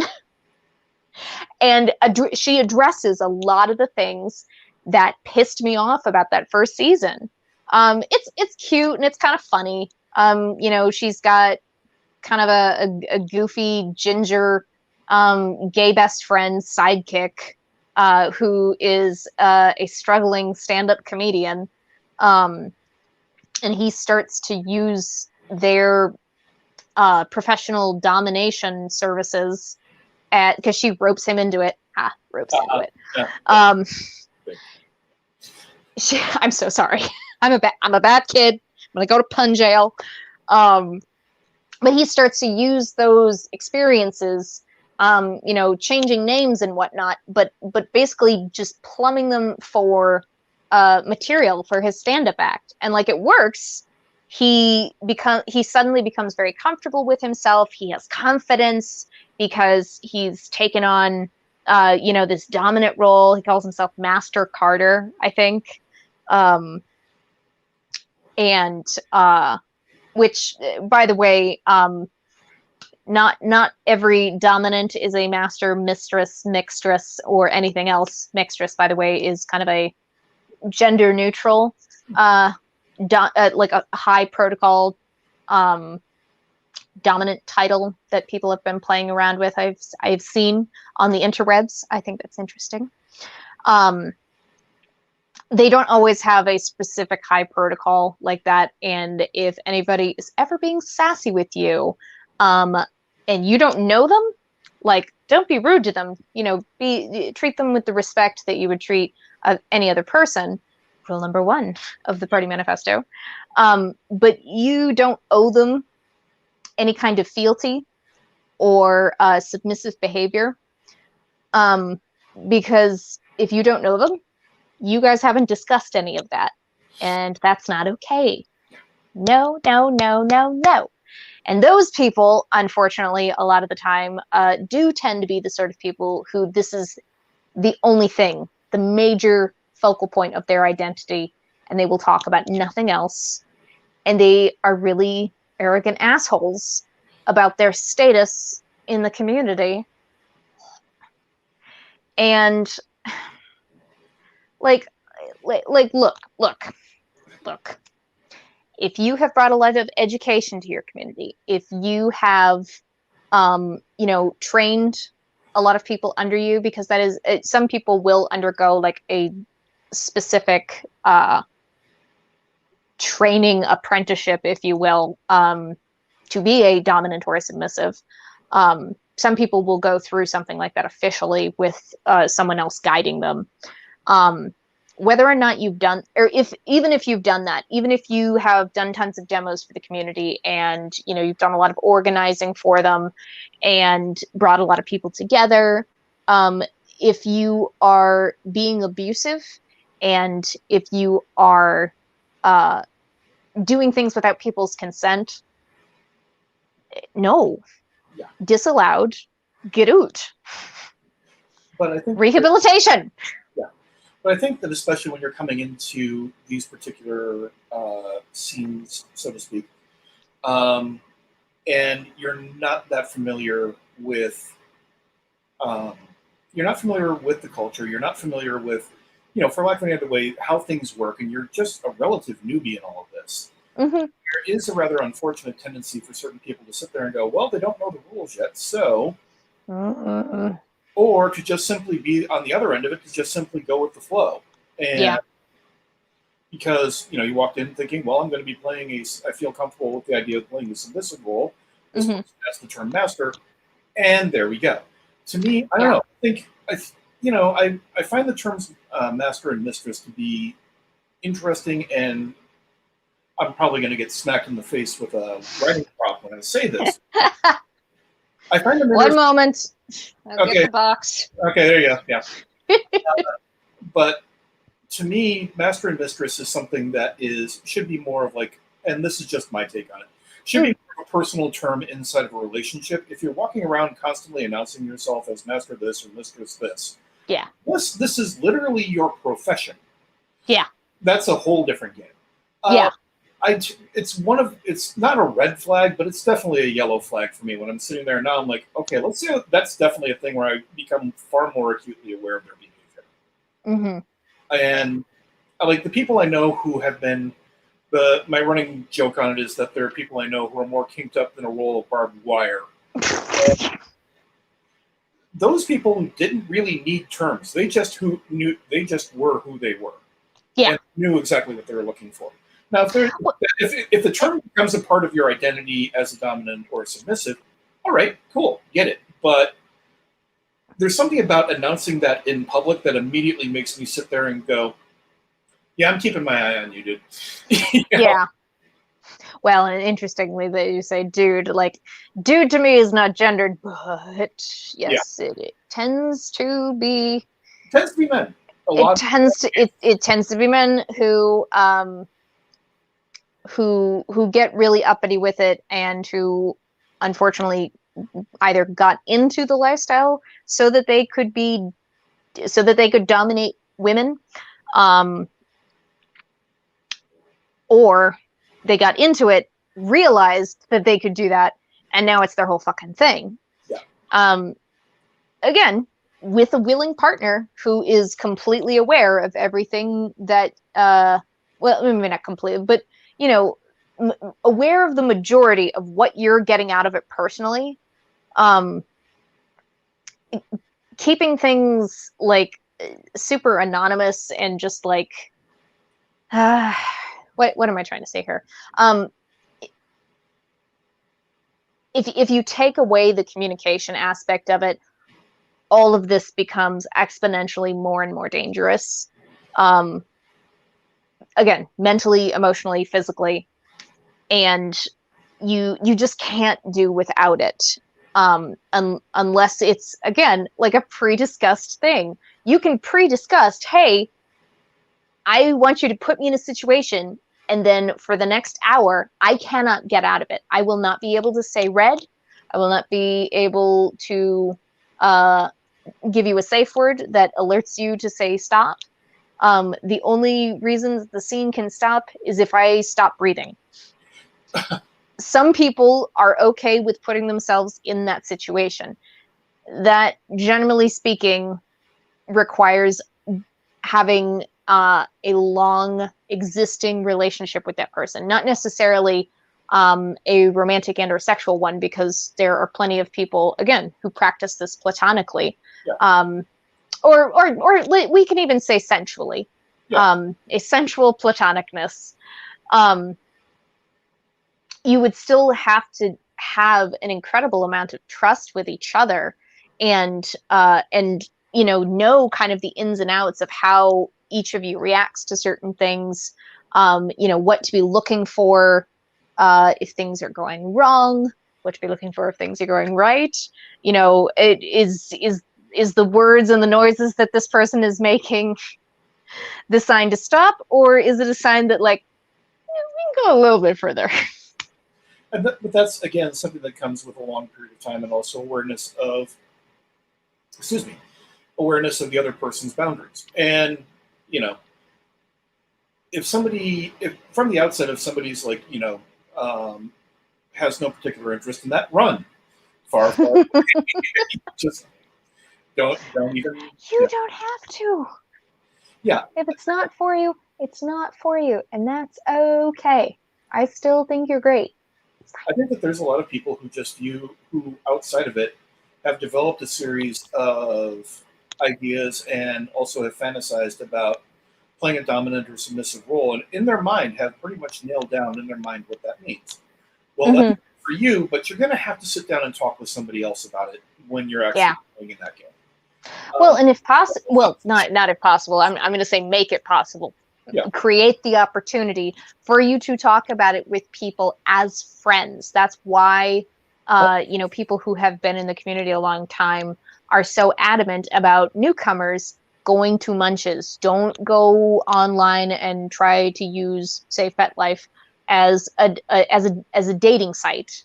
Don't use it like that. And I'm very happy that FetLife has continued to basically hold the stance that, like, don't use this as a dating site. Like, they arrange their search tools so that you can't locate a person of this gender in this city who's into this stuff. Yeah. That's not what they want it to be for. It's first and foremost, like, not like people haven't, you know, made romantic and sexual connections on there, but first and foremost, it is it's a social site. It's community finding so that you can learn more about the ins and outs of things, you know, the benefits and the potential dangers. And so you can find local events so that you can just go and chill with these people and, you know, get an idea of whether it's something that you would like to pursue any more than just in your own brain on occasion when you're feeling it.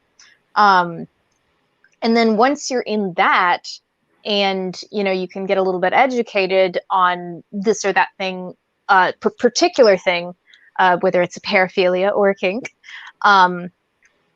you can, again, get a better sense of who you are, because once you have that more solid sense, then you are less prone to being snatched up by someone who doesn't have great intentions, or someone who is completely unaware of their shitty behavior and is acting in a really unhealthy way, and a destructive way that is destructive towards others. If you have a really solid sense of self, it's less likely to be manipulated and made wibbly wobbly. The acronym can be wibbly wobbly.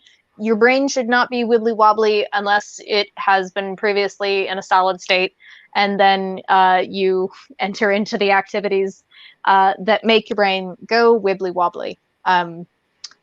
I do want to mention at least one more piece of media, but the wibbly wobbly brain thing, I'm going to come back to that. I'm going to make myself a W to remind me. The other piece of media that I wanted to talk about that I found after watching I finished watching the first season of Bonding, and I was like, I mean, this was okay, but, like, is there anything else out there? Like, you're giving me, like, McDonald's, but I want a meal. I want a feast. I haven't watched A Dangerous Method yet. I don't know how I haven't, but I need to watch that. Yeah. Speaking of Dr. Freud.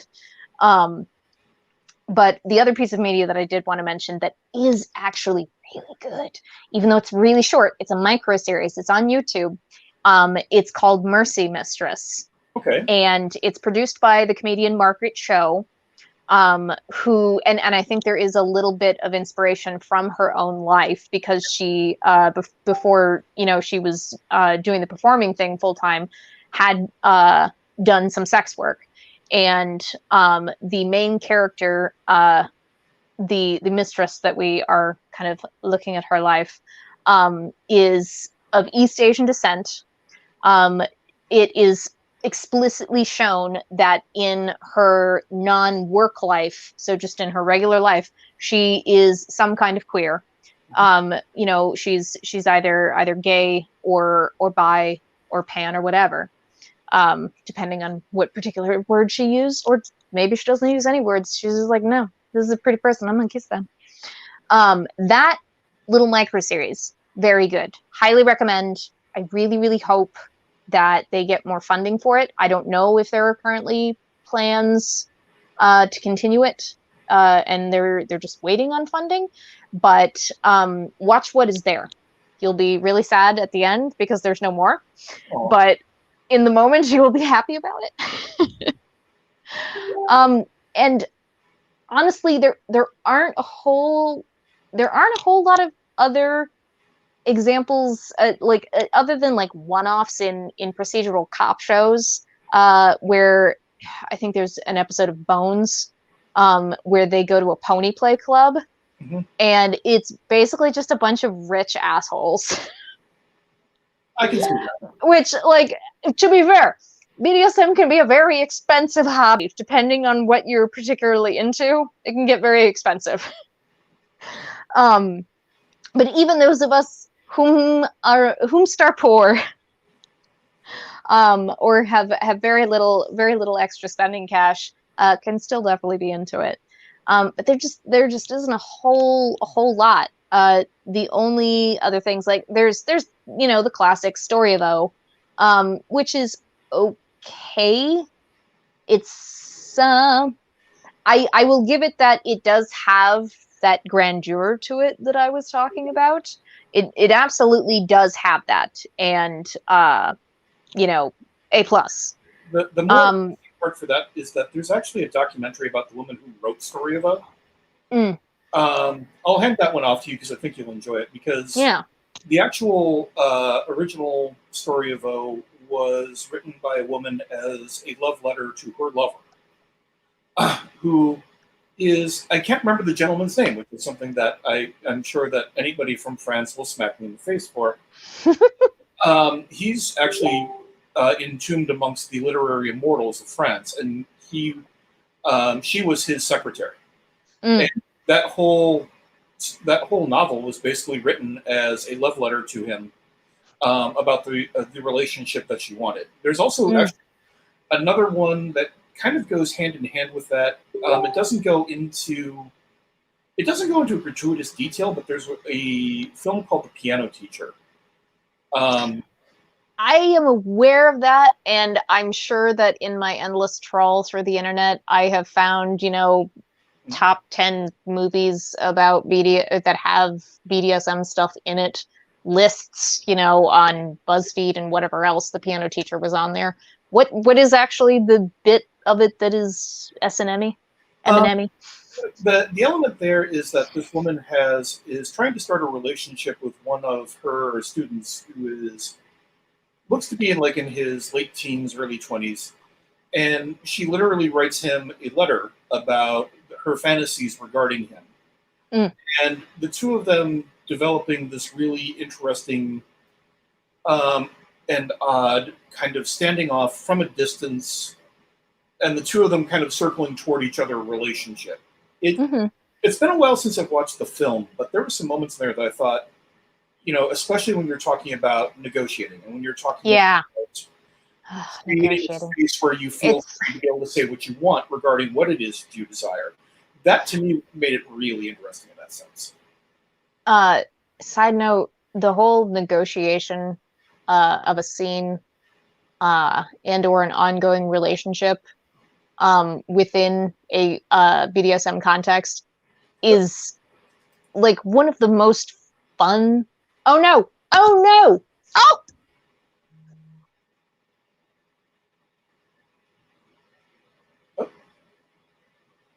Did we lose everyone? Did we lose Cat? Am I still here? Do I exist? Now we're entering into strange elements and questions. Well, with that, I'm going to use that.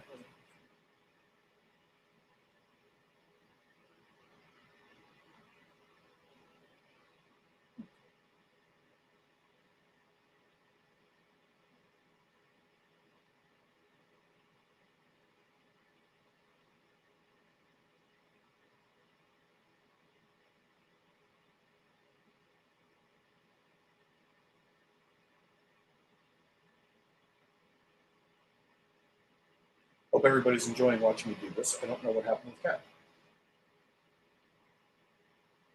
All right. And with that, I think we will wait. There we go. My phone was hooked up to the dongle, and I thought it was charging. Apparently, it was not charging, and it died. I was wondering. Oh, I'm on the webcam on my laptop. I'm so sorry. All I heard was, "Oh no!" and then you disappeared. Oh. And with that thought, actually, if you'll give me just a moment, I will be right back, and then we can continue. And then Cat. I heard "oh no" and tabbed back to find Cat was moving sideways. Oh God! Unmute site. There we go. Christ on a cracker. Okay, I can hear you now, Dave. Okay. Come back whenever. Puppetron would right? Puppetron, yes, Puppetron spelled backwards. Also, hi Lily. I'm so sorry. I thought my phone was charging, and apparently it was not.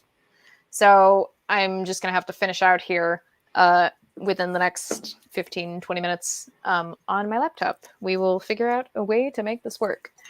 What was I describing whence I left? I'm doing a lot of this things on the end of words. Whomst, whence. Okay, I know what I was saying. Negotiation. Negotiation. Whether it's for a single scene or kind of an ongoing BDSM relationship, I think is one of the most fun things in the world. I distinctly remember, what was it? I want to say it was called Surrender. It was a kink convention in San Francisco back in 2016. And there was a queer people's mixer that was happening toward the end of the night. And I'm so sorry. I'm trying to clear my stuff out so that I can put my laptop up on here so that it's a little bit easier, because for whatever reason, my webcam is at the bottom of my screen, not at the top. Anyway, there was a queer person's mixer at this kink convention, and I'm like, well, I gotta go. And they had this really cute little thing that everybody got to do while they were meandering around. You would get a name tag with her so that you could put your name and pronouns on if you so wish to.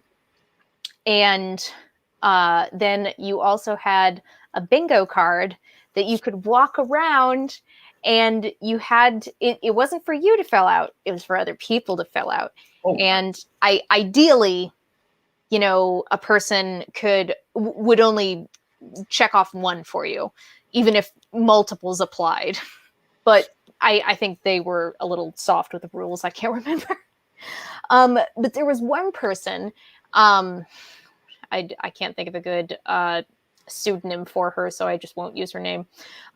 There was one person that I met, like, instant nerd connection. Like, I don't know whether it was Star Trek or what, but instant nerd connection. And I don't remember if it was while we were negotiating a scene or if that's what prefaced it, but we started talking about the concept of the 5 love languages, and how people in relationships can have a mixture, and if what is it, gift giving, physical touch, big gesture, or like visible gestures, doing the dishes or doing the laundry. I don't remember the other two, to be perfectly honest. I'm one of, like, physical touch and quality time. Those are my big two. Quality time, that was another one of them. And she and I were totally nerding out over that. And I want to say she was like a chemistry student. I think it was biochem. And she started talking about her degree that she was going through, and the classes for it. And we were drawing diagrams. We were drawing diagrams of, like, what would be and what would not be okay. And it was just so fucking nerdy and so fun. It was like setting up a final boss fight for a tabletop RPG. Can you tell? Can you tell that I think it's a fun thing? I'm kind of getting that. There's been a few moments in there, but by and large, it's been remarkably positive in terms of your view of this, which is totally cool. Puppetron, I'm not sure. Yes, I'm back, and just for the record, it's they, not she. But and I screwed it. Yes, I am back. What's that? So I screwed it up. My apologies. That's okay. It's when other people do it, I find that other people who like are aware can sometimes slip back. So it happens. But yes, so and it's in line with what the discussion was about, but I guess I'll take your word for it. Oh, the word for it that I'm back. I thought you were saying that I that I wasn't talking about the discussion. But I am, though. Yes, we're talking about nerds being nerds and finding each other in the world of kink and at queer mixers with bingo cards. It was a very, very, very fun time. There were a lot of good demos at that convention. I got to see some really great stuff. I picked up some very cool handmade new things that are like some of my favorites ever, which is nice because a lot of my stuff actually back in the day, when there was a time where I had to move back in with my parents, and a certain bag got discovered in my room while cleaning was happening, and the woman should know. The woman should know not to clean my room. You're gonna find things that you're not gonna like. And she took the bag and gave it to my dad. I don't think she said what was in it. And I'm not gonna tell you what was in it. Boundaries. I may be talking about kink, but boundaries. Yeah. She gave the bag to my dad. Don't think she told him what was in it, and she said, "You need to go pitch this in a dumpster, and make sure it's a dumpster that's far away from here." God. So can't go looking for it. And I eventually, discovered probably within a day. I was just like, "Where is my bag was here?" I wasn't like actively going to retrieve it or anything in it. I was probably just, like in the room, and I noticed like, it's because it was a large bag. It was a large bag, like a big kind of beach tote, with a zipper on top, of course. I have some decorum, and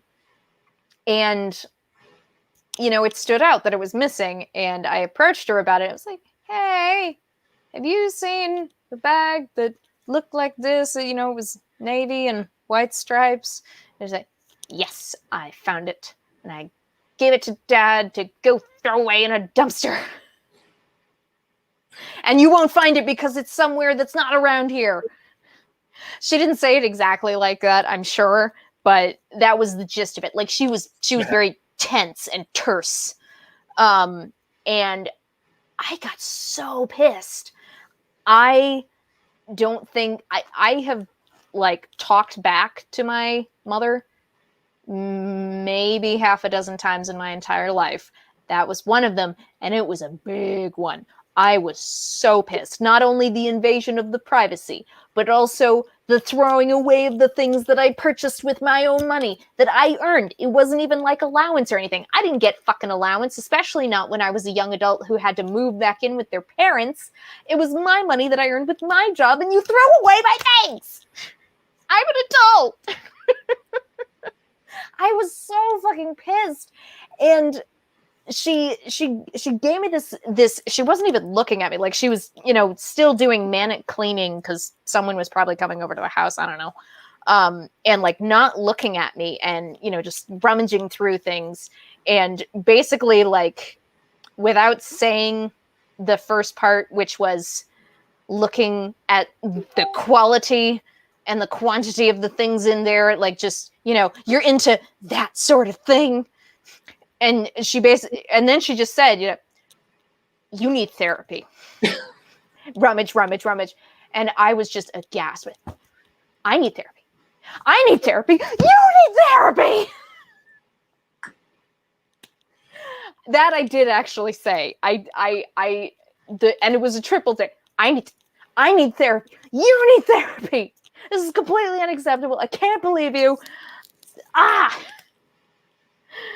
Oh my God. Anyway, what I was saying was, at the kink convention in San Francisco in 2016, I got to replace a lot of the things with much nicer ones. Because it was bondage of my youth. you go with the gear that you can afford, as long as it's Yeah. And I see in a lot of different like specific kink conversations, people saying like, well, where do I get the best gear? I don't really have a lot of money. And luckily there are tons of people who are like ready to say like, hey, you don't need to buy a bunch of stuff to legitimize this part of yourself. Okay. If this is part of who you are, this is part of who you are. And no amount of fancy schmancy gear or paraphernalia is going to nail that down for you. Now, can it enhance the experience? Sure, but like don't get overwhelmed by it. You can take it in stages, and eventually have a very large and very. I'm trying to think of what does Grimsby say at the beginning of the Little Mermaid. I would like to present Prince Eric with a very large, very expensive birthday present. So that's what my collection is. Very large, very expensive collection. Yes. I even have the ponytail like Grimsby does. It's that opportunity to sit there and go, if I'm going to spend money on anything, large amounts of money on anything, it might as well be my toys, damn it. Again, it's a nerd thing. It's not just a sex thing. Whether or not it's sexual for you, it's a hobby, it's a passion. You want to learn more about it. You want to spend time with other people who are into the thing that you're into. And when you've got a little bit of cash to spend, you want to spend it on the hobby. Yeah. We've all got multiple ones. You like to buy music gear, all kinds of new panels with buttons and knobs and sliders. Yes, and go, why can't I sit around and find a hobby that I could either build myself or is considerably cheaper? Oh no, kink, video, right? Yeah, Yep. I just happened to pick 3 of the more expensive ones, right? Yeah, isn't it such a thing? We're like, I had to get into an expensive hobby. Oh, great, another expensive hobby. Like I'm happy about it, but my wallet isn't. Next thing you know, I'm going to be modding cars just because, Oh my goodness. I know that we're going to be getting roundabout to the wind down time. We're a little over 2 hours at this point, and there's tons more that could be talked about. But I think that we kind of covered the basics. We didn't really get into the whole, like, why would someone be into that? We got into the whole, like, no, there are plenty of people into, like, whatever. There are a lot of people. They're everywhere. They come from every walk of life. But as far as, like, I guess we did talk a little bit, like, in the Freudian sense, and also how it can be kind of therapeutic. Maybe that's how I want to end this, is how, and on a personal note, that is not on the me geeking out being fun side. One of the reasons that this is such a big passion for me, other than I'm a knowledge junkie and I want to know all about it, even if it's not a thing that I'm into, I want to know all about it. And I want to talk to the people who are into it and I want to learn about it. Besides that, when I am doing a scene, whether it's rope or impact play, and again, I know boundaries, but I'll keep it light. Those are 2 things I'm okay revealing. Whether it's anything like that, if it's done right, and I get into that wibbly wobbly headspace, there's my W, the wibbly wobbly headspace, often termed subspace. Yes. Where thought just kind of floats away, and some people feel like so in their body, they've never felt so in their body, and it's like, oh, am I just actually dissociating during the rest of my life? Because this is the first time I have felt completely inside my body. Amazing. And for other people, it's escaping that, you're escaping that body. For me personally, it's probably a combination of the fact that I have ADHD and OCD. And this is in the clinical sense, not just I eat candy in a very particular way, or I've always got to have my desk organized. Obsessive compulsive disorder, it's the obsessive part, the intrusive and unwanted thoughts that just kind of rapid fire go. Like it's a serious thing, and even when I'm not thinking about anything that's like particularly distressing, almost 24/7, even when I am sleeping, and I can, even if I don't remember my dreams, I can still feel that never ending waterfall like roar of thought. And sometimes I'm not even thinking about like actual things that happen during the day. It's just a piece of a song, a piece of something that someone said in a video that I watched 2 weeks ago. It's a sound that I heard yesterday, just on loop, loud, loud, loud, loud, loud. And even though, you know, I have been a teacher of asana and, you know, usual people terms, yoga teacher. I don't like to say yoga teacher. I'm like, I'm an asana guide. I'll teach you how to breathe and how to be able to sit in your body. I teach all that. I have, you know, gone through meditations where people have told me they felt like they left their body. It's very rare that I can do that for myself, especially when I'm on my own. It's just not a very attainable state for me. But being able to be in a scene where I am giving control to someone else that I trust immensely, that I have a really good relationship with, that I can laugh with, because it's not all serious. I'm a very giggly player. Like I'm the same as I am here. I make puns all the time. I make dumb jokes, and then and then I get gagged. But to like get to once I get past that, because sometimes, you know, I do get chastised. Like the whole point of this is for you to shush, so shush. And I do calm down a little bit, and I let myself be, you know, feel the physical sensations, kind of go into the mental rhythm of it, and then it stops. It's quiet, and sometimes it's a little jarring because I kind of think like, is this what it's like for most people to not have the constant, just loud stream of thoughts and inner dialogue? Because I don't have an inner monologue. I have an inner dialogue. I talk to myself a lot. But it's the quiet of it. The quiet of it. I have like wept at that feeling, both thinking about it and actually being in it. It's one of the best experiences of my life. And I know I can't have it all the time. You know, I find ways to cope with the world and be in the world as it is, and whatever situation I happen to be in. But it's always something that I'm going to want to come back to occasionally for a little bit of a reprieve. I'm done. You may go. Where was I again? Oh, anyway. I don't know. There is something about, for me anyway, the set and circumstances of being able to, I don't know, indulge some of your darker impulses, having an opportunity to have it, you know, especially after a long day of work where you are more or less at the mercy of other people, to have that turned around. And of course, the great irony is that it always, I shouldn't say always, but it's something that I've noticed in terms of personality types, that people who usually are more or less at the top of a particular pecking order also tend to be the ones who enjoy playing submissive roles, because that's an opportunity for them to have a bit of a mental vacation. Yeah. And then there are times... Again, it's like therapy sometimes. It's therapeutic.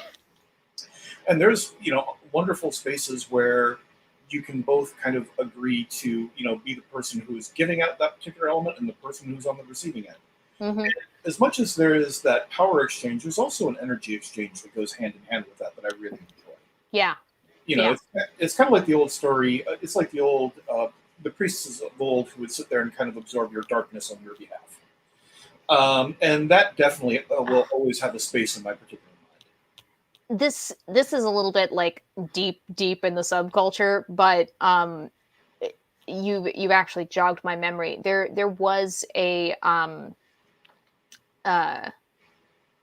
gosh, I don't even know what to call it. It was a spiritual ritual sort of portion of the event that was led by someone who is a pagan priestess.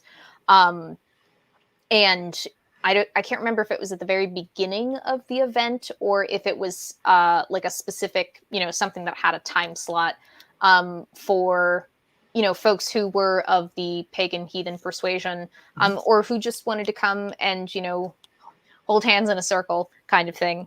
And that's very much what it is. It's an exchange of energy, and I don't know. It's kind of a lovely way to look at, like, energy cannot be created or destroyed. It can only change forms. The flow of it back and forth between folks who are playing, because it's not always two. Sometimes it's a room full of people. Yeah. And that's what else I was going to say. If you're in like a rope jam type of situation or a play event where there are multiple individual scenes going on around you, even if you're not personally invested them, you're not actually watching them, just being in the room where these other things are happening, there is an exchange of energy. And it feels good. It feels human. It is both like a humbling thing and an empowering thing all at once. I'm getting very esoteric on it now, but it wouldn't be an episode of Supervillainy without me getting a little esoteric. True that, but that's Give me. I wanted to say to Puppetron spelled backwards. That's just what I'm going to call you, because I like go through letters and it just doesn't happen. I'm apparently becoming dyslexic. No worries on the pronouns thing. Like, this is our first time meeting, so hey, what's up? I'm Kat. My pronouns are they, them. And if you happen to missay it sometime, as long as you are just trying, like, that's my main thing. It's fine. And as a fellow OCD sufferer, thank you for the thing, and thank you for receiving the thing. It really bugs me that people will say, like, oh my God, I'm so OCD. Like, I'm not going to tell you to stop saying that, but also, man, do you know what it's like? It sucks. It sucks a lot, and it can be incredibly debilitating. That's why it's called obsessive compulsive disorder. It interrupts the life of the one who is suffering from it in a very significant way. It impairs their functioning on a daily basis and interrupts the relationships that they have in their life. End of PSA about the OCD. That's something that we could talk about in a later episode, is how it is that mental illness was such a focus of comedy for a while that it's become trivialized in the way that we view it. And I would love to say that I'm, absolutely pure on that subject, but I've done it too. Yeah. Well, and I mean, there are folks who say, we should kind of get out of the habit of saying, like, that's so crazy or you're so crazy. I'm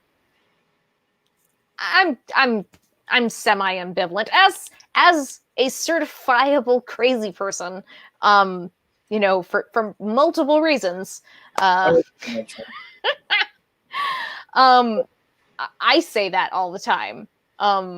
It feels okay for me to say, but I understand where people are coming from when they get on that. But yeah, I think that would be a good thing to talk about, the things that we poke fun at and later come back, realize, oh, that didn't age well, or our sensitivities have changed as a society, because that's happened with a number of things. That has happened with gay folks. It's happened with trans folks. It's still kind of happening. We're starting to pull away from it a little bit.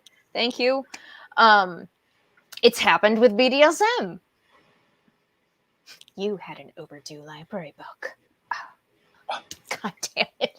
That fucking redhead in that purple PVC corset is it's so awesome and yet so terrible. Yes. I'm like, can I just jump in this movie? Because, like, honey, I will be the willing participant here. You may choose whatever you want off the wall. How may I serve you? Yeah. But again, it's that element. I think the element there is the humor of both BDSM, but back in the days when viewing certain elements of non-consent as being particularly humorous. And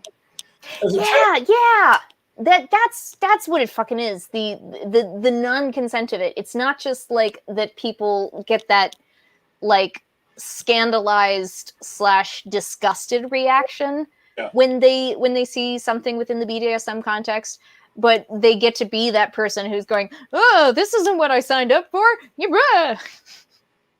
And they get to feel that with them, which I understand. It's not a great position to be in, but also could we have some other representation of good doms?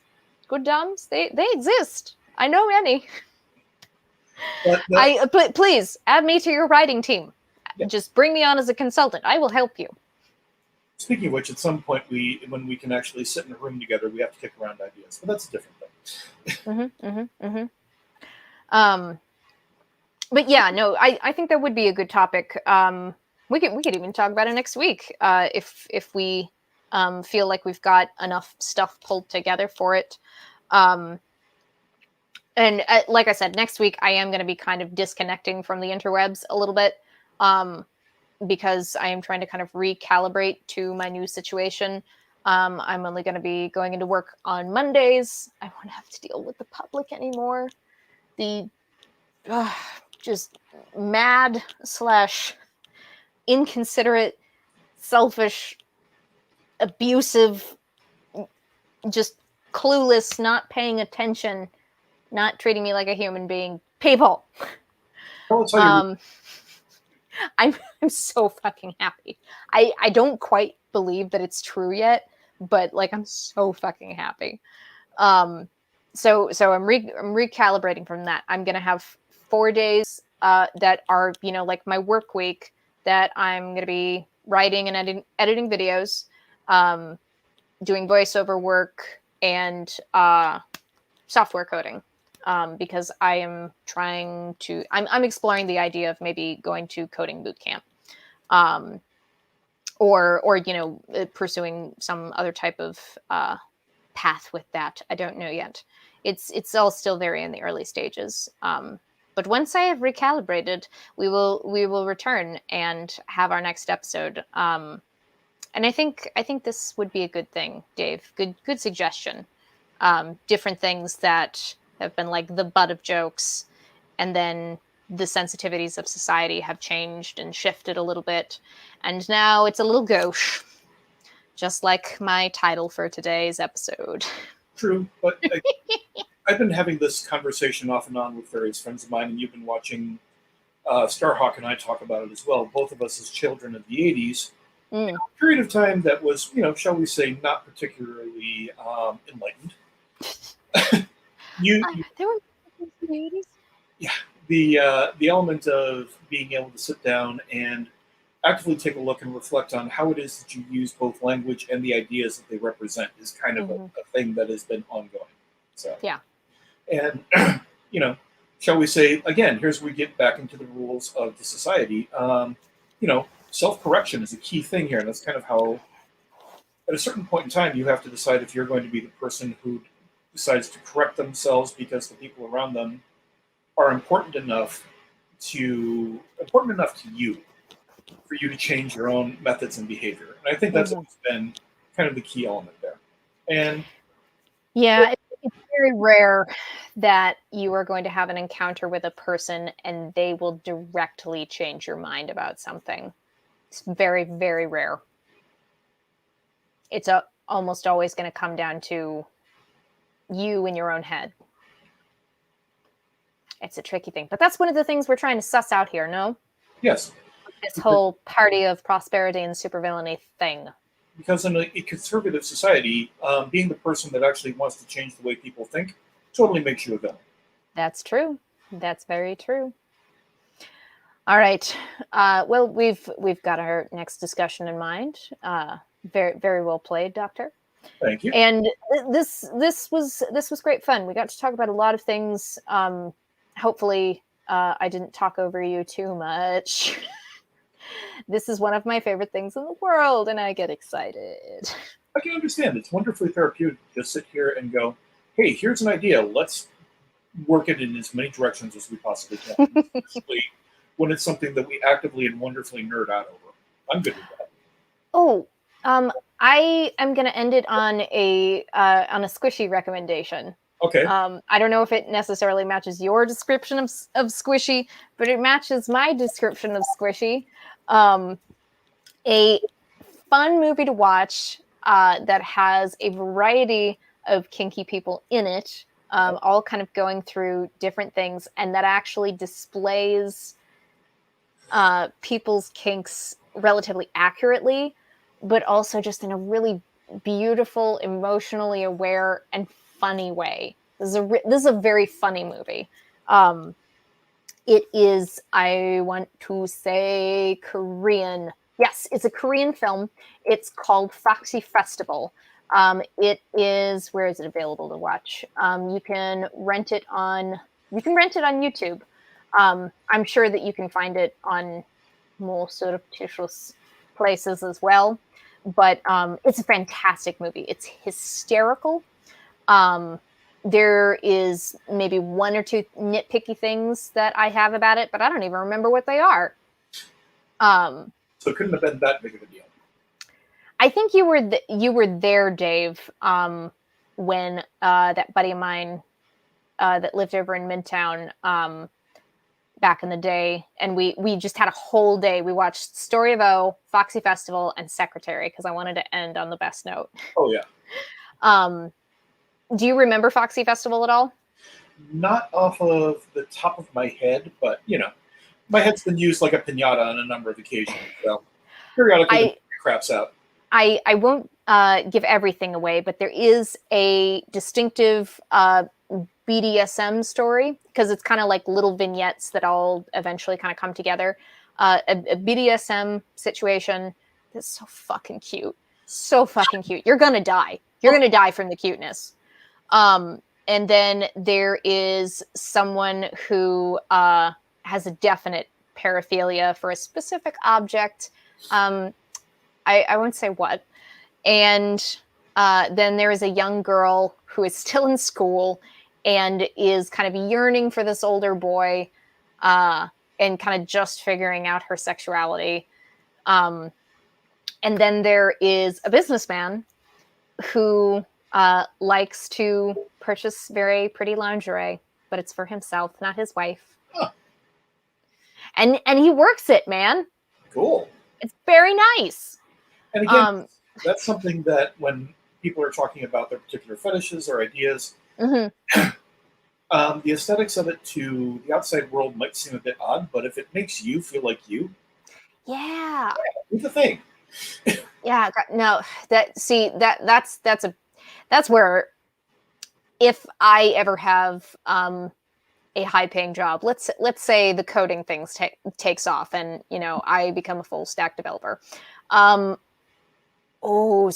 After I pay off a few things and make sure I'm sitting pretty and got a lot in savings and investments and things, I am going to purchase so much pretty, very elaborate latex clothing. Like, yeah, there's so many beautiful things out there. I like, even if I never wore them anywhere, like just to have them and to wear them myself. Well, then allow me to indulge my voyeuristic. So pretty. Allow me to indulge my voyeuristic tendencies and take some photos of you in that. Yeah, final vignette of that little bit is a vanilla couple, but they're having communication issues. And the dude is being very macho doodly, and the girlfriend is tired of it. And things take kind of a shitty turn just before, or no, in the third act, because that's typically where it happens, I think, in Korean comedies. It's been very wacky wild, and there have been like some very surreal sequences that, you know, definitely aren't reality. But then in the third act, everything's very, you know, sad, and, you know, things aren't gonna go the way we thought they were. And will they, won't they? I don't know. I would say it has a happy ending. Go watch Foxy Festival. Okay. Instruction. You have, since you have willfully submitted to the Party for Prosperity and Supervillainy, you have committed yourself to 13 secret acts of kindness to disrupt the crudbucket powers that be.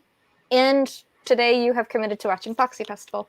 Yay. And tell me in the comments what you thought of it. Or you know, leave a comment if you enjoyed the discussion today, or if you didn't, leave a comment that says, "Here's what I didn't like about it. Yeah. Here's how it might have been better." Kind of key. Maybe don't lose power on your phone next time, so that you have to go and use your shitty webcam on your laptop.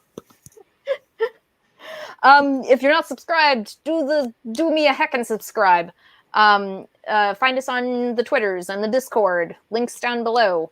I'll probably go post some things in the show notes, but I'm actually really tired from yesterday, from feeling like trash, from my final day at work, my final full day at work. Any final thoughts there, Doctor? Go forward. Have a little bit of fun.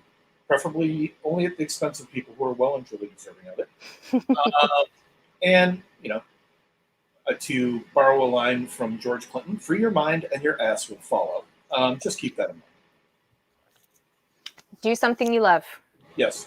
If you can't find the time to do something you love, find the time to sit for 10 minutes and do absolutely nothing. You don't have to think about anything. You don't have to do anything. You are more than what you produce. You are more than the work that you do. You are more than the thoughts that you think. And I hope you all have a fantastic weekend, and we shall see you next week for the slightly less squishy, but still somewhat squishy episode of the Party for Prosperity and Supervillainy. Good night, everyone.